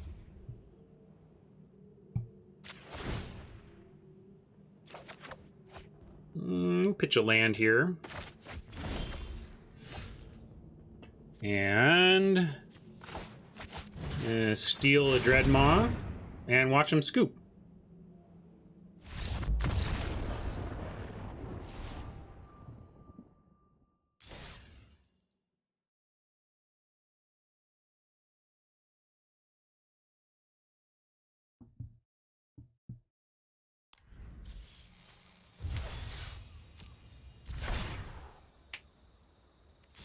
Sometimes I'm right. Sometimes I get there. 5 wins. You know what that is?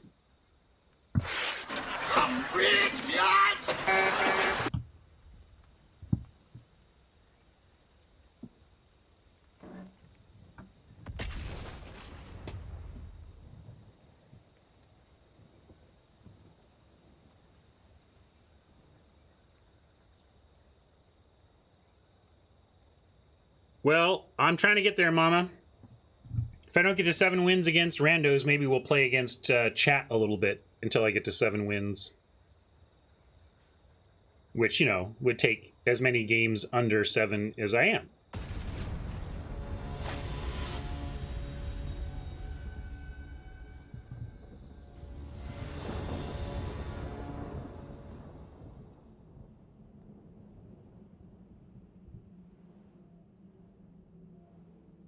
We'll keep wall on 1, looking for our forest. Solemn, 2 lands away from unlocking everything, but any land lets us start larcening.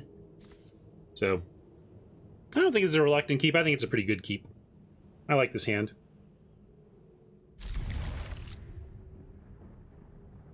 I think it's a keep on play, even. I'm never throwing this hand back.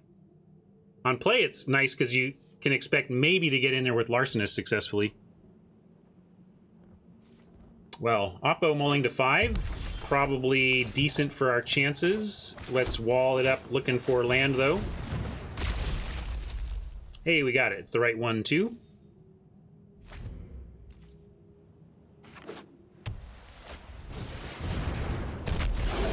I'm still on playable, but I'm not going to prioritize it. And I'm still on really wish I had it in best of 3 so that I could bring it in and out as needed and as appropriate.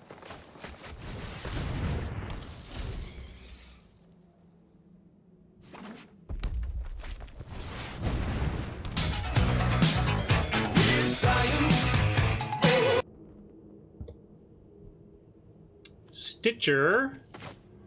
I'm gonna go with the Larcenist here over like Stitcher or Rousing Reed. Next turn we can Rousing Reed the Larcenist and get in the air, and that would be excellent.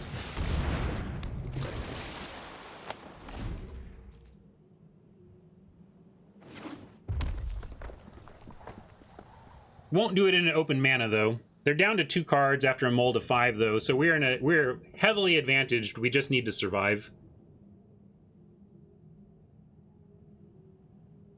That's a tall order, Tron. There's a lot of books in the library. But I'm making it through it one at a time. Actually, can I tell you the truth? I cut up my family's library cards when about 5 years ago because none of us are responsible enough to have a library card. We were paying more in library fines than we would if we would just buy the damn books.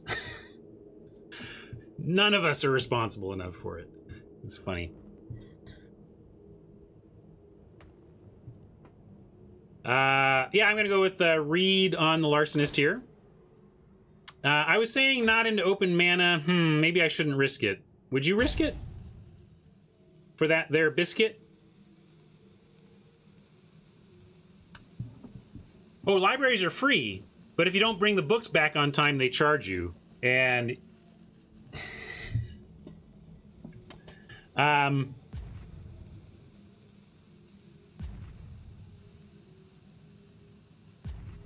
it's pretty bad if they shock. I'm gonna just cast the Stitcher and the Backwater. Tron would risk it. I'm being now maybe more conservative than I usually am.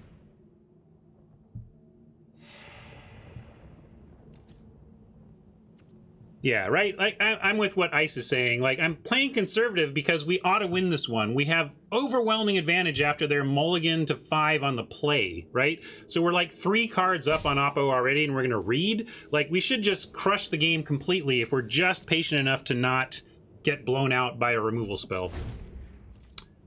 Yeah, I get it. Like, it's one of those spots where it's like, I'm 95+% that this read would have landed successfully and done exactly what we wanted. But 95, that handful of percentage is not enough here when, if we don't give in to that, I think we just win this game.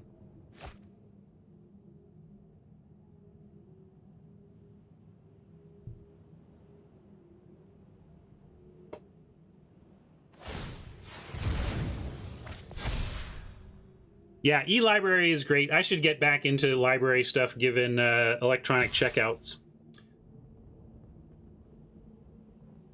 But mostly I do audiobooks, and I know I can do audiobooks there too, but I don't know, I like buying of the places I don't mind making it rain a little bit.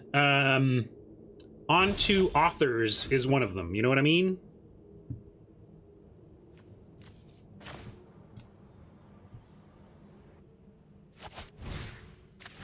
Now we'll do the safe read.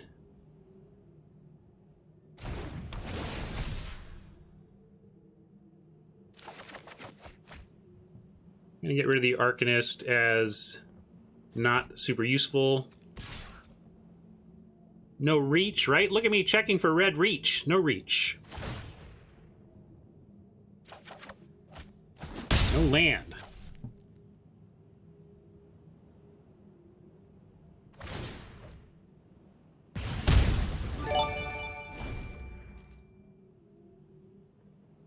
What are some of your favorite graphic novels, Mama? That's a pretty big, boisterous attack incoming potentially here. Good choice. Sandman was kind of like the thing that gave comics credibility in the 80s. Like, oh, you mean comics can be genius? Okay.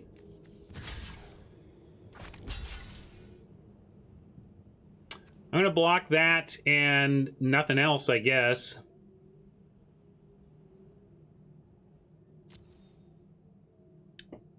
Fables. Which Star Trek one? What Star Trek universe? Wow, can't find land. But maybe Larcenist will get us there. I'm gonna attack again, looking for land.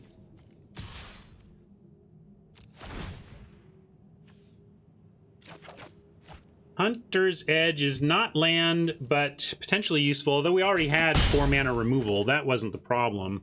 I think we'll go Solemn to build out our land and to provide a chump / something to threaten to trade.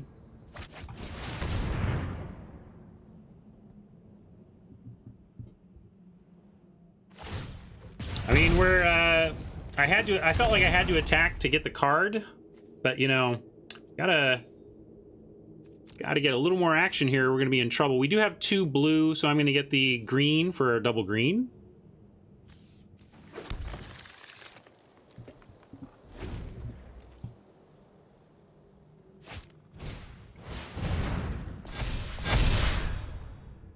I'm copying, pasting chat Mama's and Hat's suggestions for graphic novels for later consumption. I'm being attacked. Man, I thought for sure this game was not gonna be a problem. Instead, this game is proving to be quite the problem.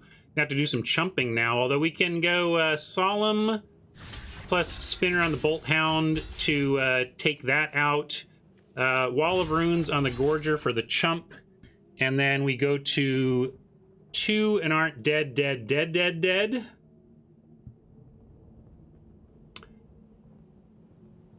Yeah, I guess maybe we want the Magmut dead. One of the 3s has to die. And now we leave this back. We can edge. If we find a land, we can even Arcanist edge and have enough to survive. So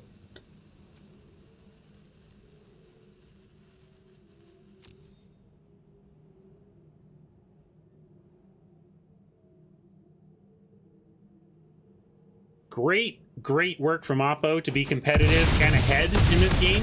Like, we're up against it, and they mulligan to 5 on the play, and we had a very fine hand.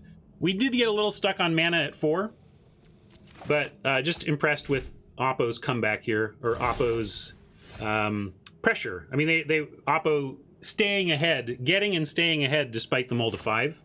So found the land, that's good. They've only got 3 creatures here. What we need is one thing, like we can,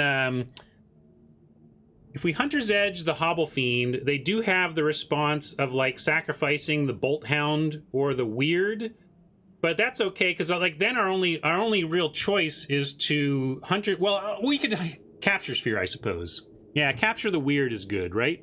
And then we can. Weird or Fiend. Fiend has the trample, so that's really the scary one. So we'll play Arcanist and then capture the Fiend, I think.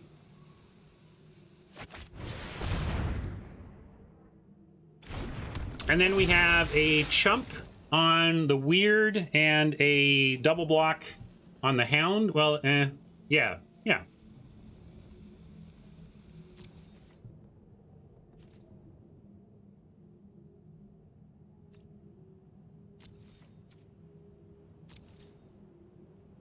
If they can just brick here, that would be nice. Just a land, please. If they get any action, we're probably dead. Yeah, like that's pretty good. But let's see where they put it. They probably put it on their Trampler, which is where we're going to throw the Capture Sphere anyway. So this is fine.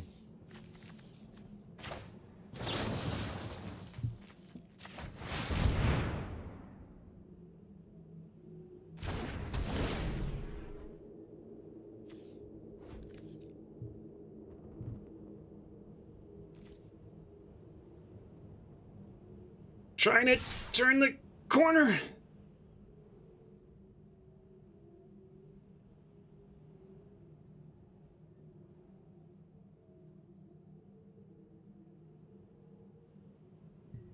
Looks like next turn is going to be Dreadmaw and hope they can't, like they could, yeah, like how can you 2-spell in red-white with an empty hand off the draw? Like Sure Strike into something would be the thing that could get us. Not Sure Strike, sorry, you know what I mean. Swift Strike, whatever. The white cantrip. If they drew the white cantrip, they could get the Weird big enough to get past the Colossal. But we're going to throw Arcanist on the Weird and certainly offer this trade.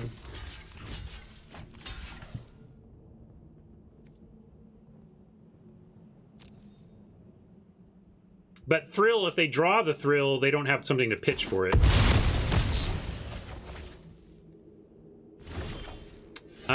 One of my favorite 80s superhero books, I didn't see your full list, but there's a Justice League, the 80s Justice League comic was hilarious. I remember it being hilarious. I always got to watch out when current Ryan recommends stuff that 22-year-old Ryan liked, right? You know, it's like I don't know if he and I agree anymore.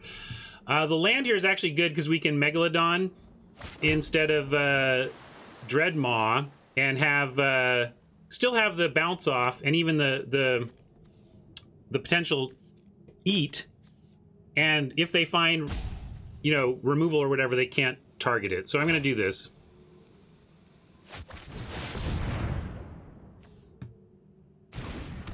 Yeah, crash through could be real bad. Good call.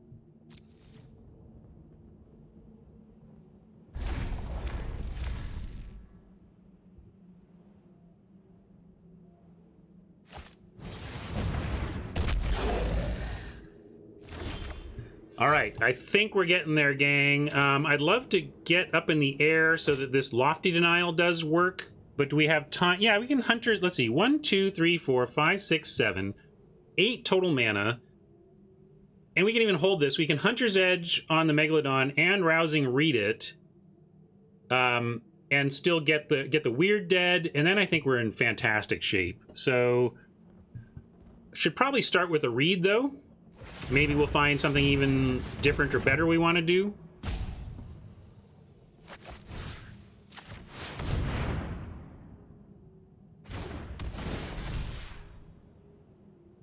Yeah, I could have put it on the spinner. I really liked it on the... I like a fly-in hexproof, though. That feels great. And now, probably not going to Lofty Denial. We could pitch that so that we have the forest, and we could play this and play the Ghostlight and, like, bounce the Weird. So I'm going to ditch Denial, actually.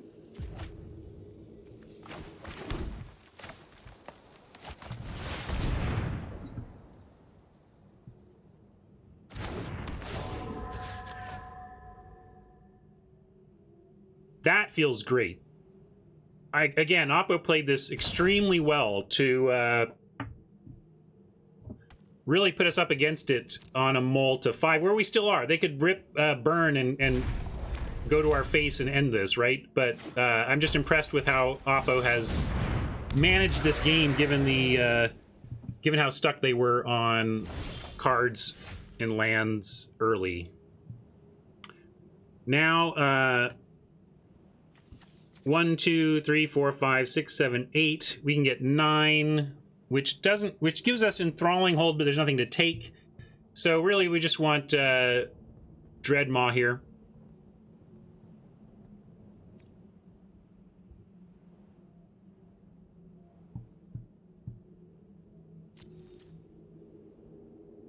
Yeah, maybe I could have kept the Denial on the idea that they would never have a tapped creature, but they may do something that, like, trades off stuff. I don't know. Maybe I'm just in a spot where it's too hard for me to ditch a control magic, right? Yeah, we can attack. Attack leaves us dead to removal. Yeah, I agree. But we also need to win at some point. I'm going to say no attacks right now and drop Dreadmaw this turn, and then next turn, between the Dreadmaw being down and the Edge taking something out, we should be able to start attacking.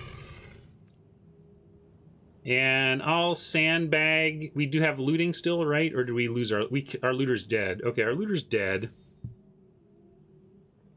Might as well play the land then. Yeah, but not a tapped creature we care about taking, right?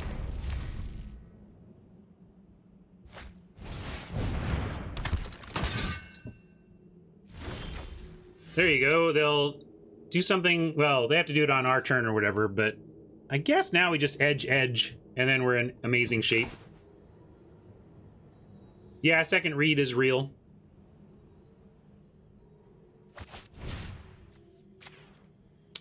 We want the Veteran dead. You want the Spider? I don't know. Yeah, I guess the Spider to kill the Veteran is good. And then something else to kill the Hobble Fiend. I can only steal the Veteran if they use it when we can cast that at sorcery speed.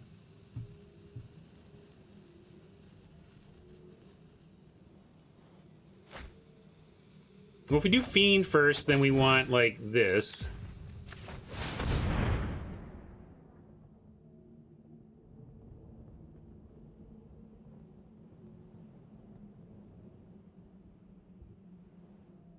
But sacking in response doesn't really matter in the sense that all I want is 2 dead creatures, and we're gonna get those no matter what.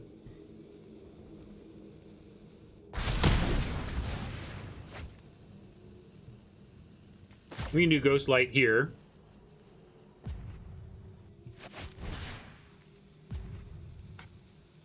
Oh, I can't. Oh, whoops, wrong one. It's like, why isn't that working?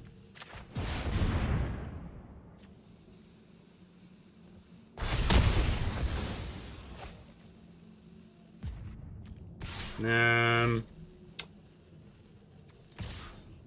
gonna just send the 4/3 and leave everything else back. Don't want to be dead to removal. Although we could send, yeah, I can only send 1 to not be dead to removal, and we'll send the one that can be removed. Maybe I can just send this. Like, if they find removal, they remove. It doesn't matter what they remove. They're just trying to remove something to get in the way. So now with the snare spinner, I think we send both our flyers as long as we are safe from 2 removal spells. In fact, we send everything. This is trampling. They only have 3 toughness, maybe 4. So 2, 3, 4, 5, 6, 7, 8, 9, 10, 11, 12, 13. Yeah, we send everything but the spinner. And then we have a second spinner back.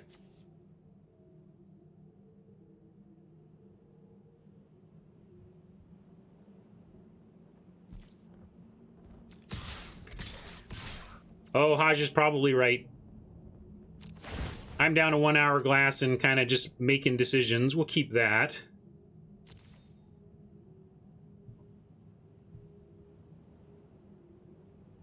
I think they're just dead. Well, we don't know what this card is. This is a lethal.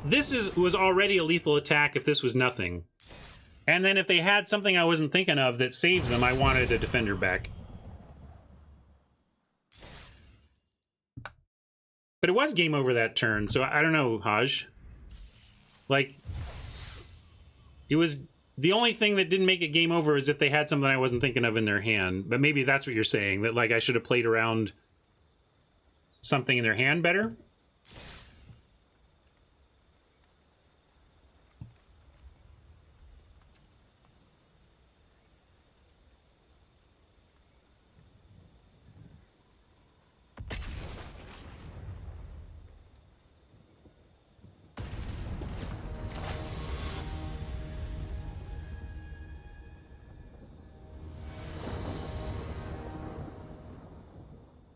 You can email me suggestions for my spreadsheets and whatnot at goingoptimal@gmail.com if you think you've got an improvement.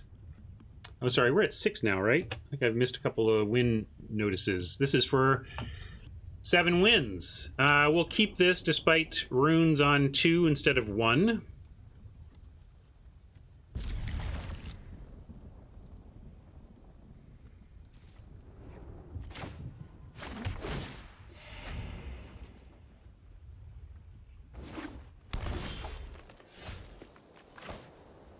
We pulled up the denial, but let's try to deny on 3 and set up our draw a little bit here with the wall. We don't have the land for this yet, but obviously we're going to keep our best card on top and try to find the lands after.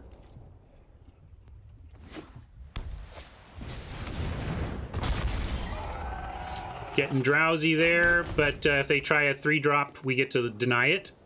If they go for Kitty on Pteranodon or whatever. What I don't want to see is, like, Cetessan training. Oh, this is a great denial. Go away. And found a 4th land. 1 away from Gargaroth. Capture Sphere at the ready. I'm going to wait till they make this Pteranodon 4 power here, and then we'll Sphere it. Now, there's some risk here. I may have let them get a feat up. But, of course, a feat is going to work after the fact anyway. Hey, look, it's Dub. Everybody loves Dub. What do you think of Dub? Y'all like Dub? Where are we at on Dub? You okay with Dub? This is a Dub format. Oh, they got me. We're still going to get them, though. We're going to try and Gargaroth Hunter's Edge. This is more is a Guile format, is what the answer is there. Hunter's Edge, not good enough.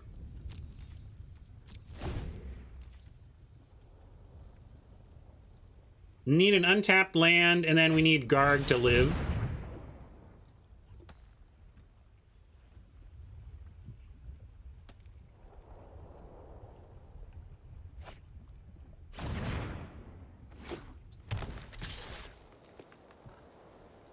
Are we just chumping here? Do we need to preserve life total at 14? Or, sorry, at 15. I saw 14 over here on my friend count or whatever.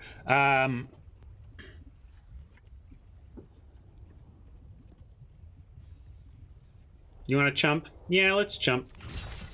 I'm in for chump.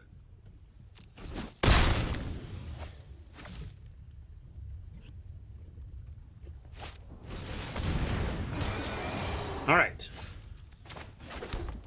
fingers. If Gargaroth sticks, we should be okay. If they've got something for Gargaroth, we are donezo.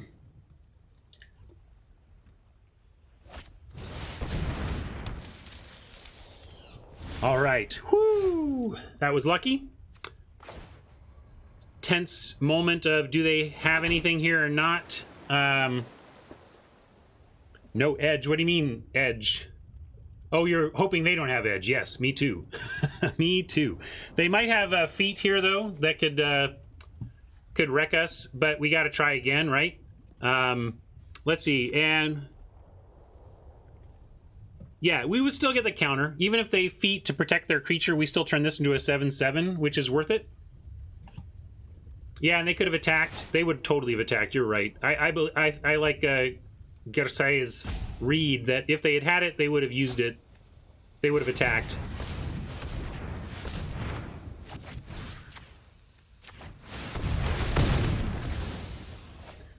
And now we have attacks.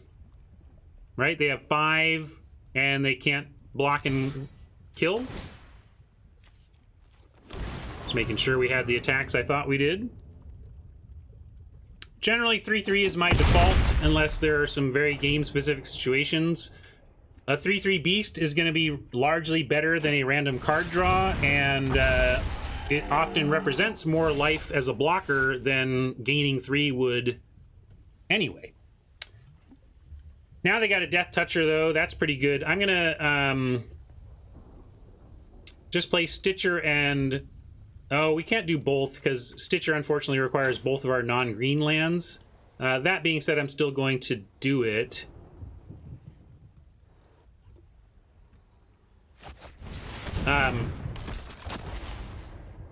When would you want card? That's a good question. I guess when you need answers to something Oppo has, and you have answers in your deck, and a 3/3 is not an answer to it. Like maybe they got an enchantment or something that you just got to kill and you've got to disenchant and you got to find it. That would be a case where I would choose card. No sense attacking with anything here.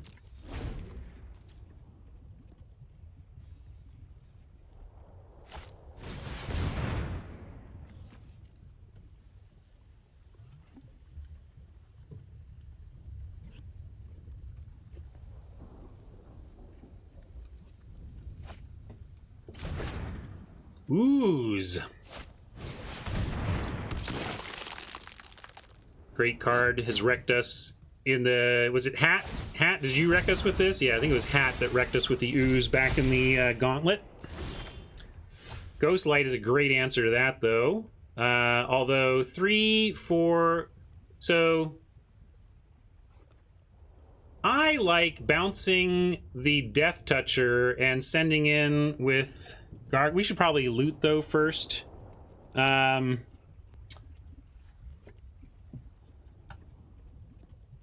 let's loot and then decide what to do. Another forest. We can pitch the Larson. I'm going to pitch the Larcenist and run out the Megalodon here.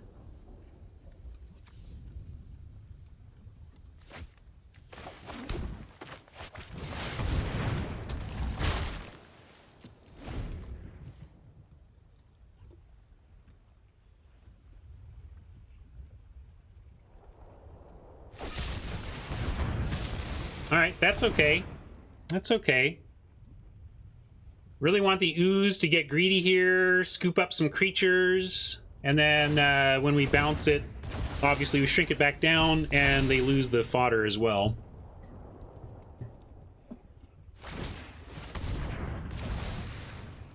I'm talking about bouncing the Death Toucher, but now I kind of want to bounce the ooze. Although with Hunter's Edge, that we can get back with Dowser... Then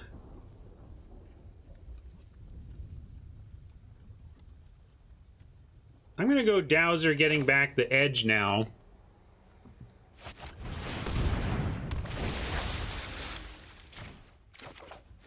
And 1, 2, 3, 4, we have 7. So we're not going to be able to 2-spell next turn.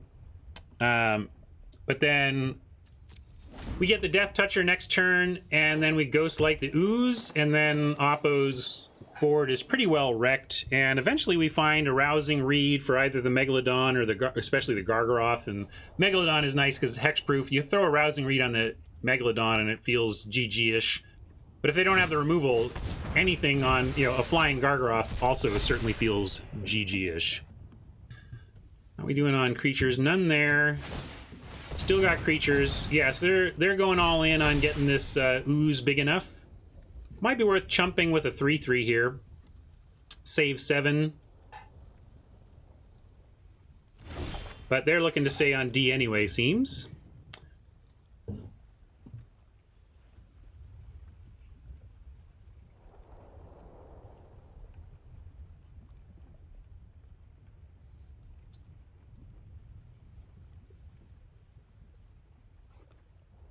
How about Ghost? Yeah, they are. They're main phasing these pumps and giving us a chance for our bounce to be better.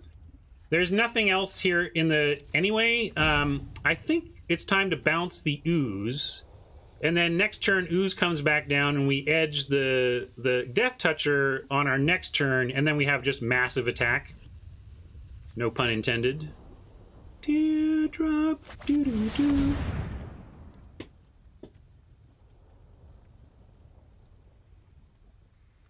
Yeah, they might have feet, but let's figure that out.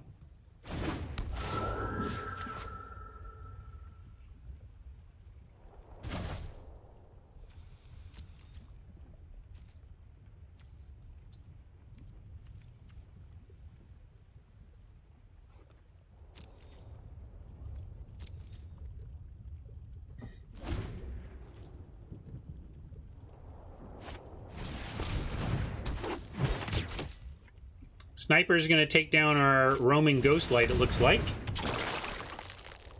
But small price to pay for taking 5 points of power and toughness off of a Scavenging Ooze. And they don't have it now, so we could actually Hunter's Edge Ghostlight on, and then it gets out of range, of easy range of the Sniper. They need 9 before they can kill it. So yeah, we'll hunt with the Ghostlight to get that out of range, and then we get it all.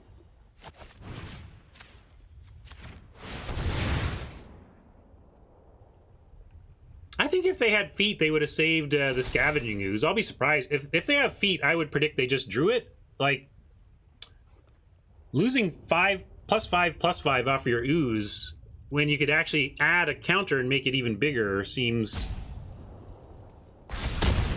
like they would have snapped on that.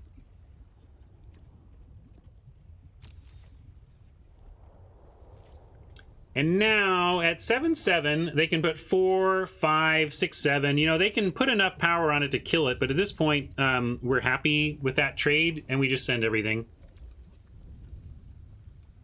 Maybe not the 3/3. The 3/3 gets blocked by the Weaver and just makes free 1/1s. So we can leave our 3/3 back. And maybe this is where we draw a card if we don't like attacking with 3/3s on this board. And let's scry before we draw.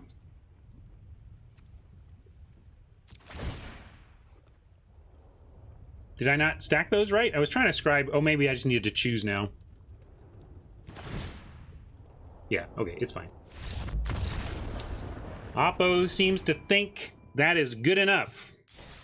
Well, I don't know what I'm doing right by the magic gods this week, but they seem to be blessing me with some good results, humbling me with some questionable decisions at the same time, but certainly being blessed with the results this week.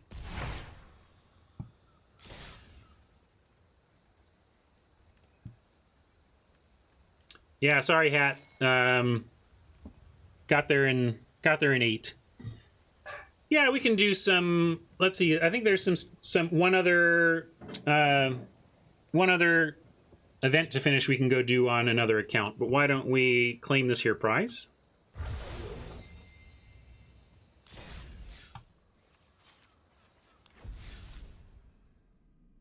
Open some boosters.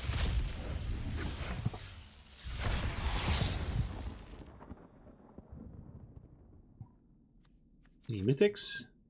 Mythic wild card. No other mythics. God, we got 40 mythic rares, 64 rares. I should play standard, except then I'd be playing standard. I don't know.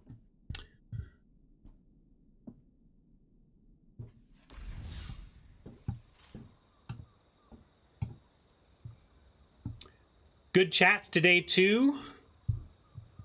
Chat is always on top of it with good suggestions, observations of how I could have been more optimal. And I feel like I got better today. We got a little more practice in, got another 7 win in, and made some mistakes. And nothing like making mistakes to educate yourself.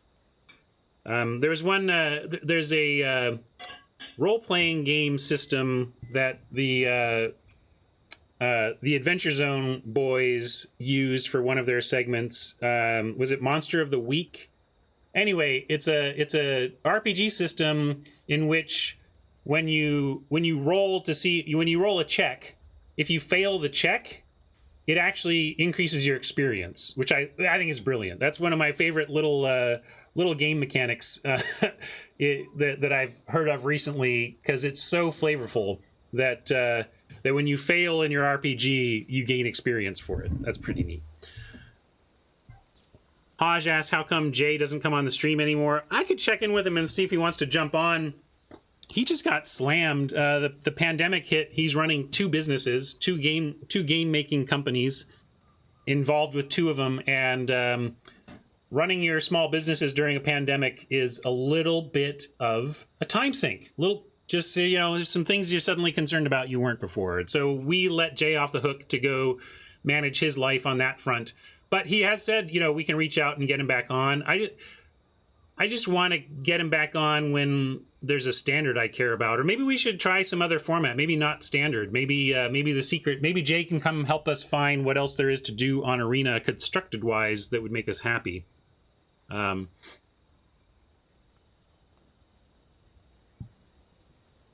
Yeah, historic.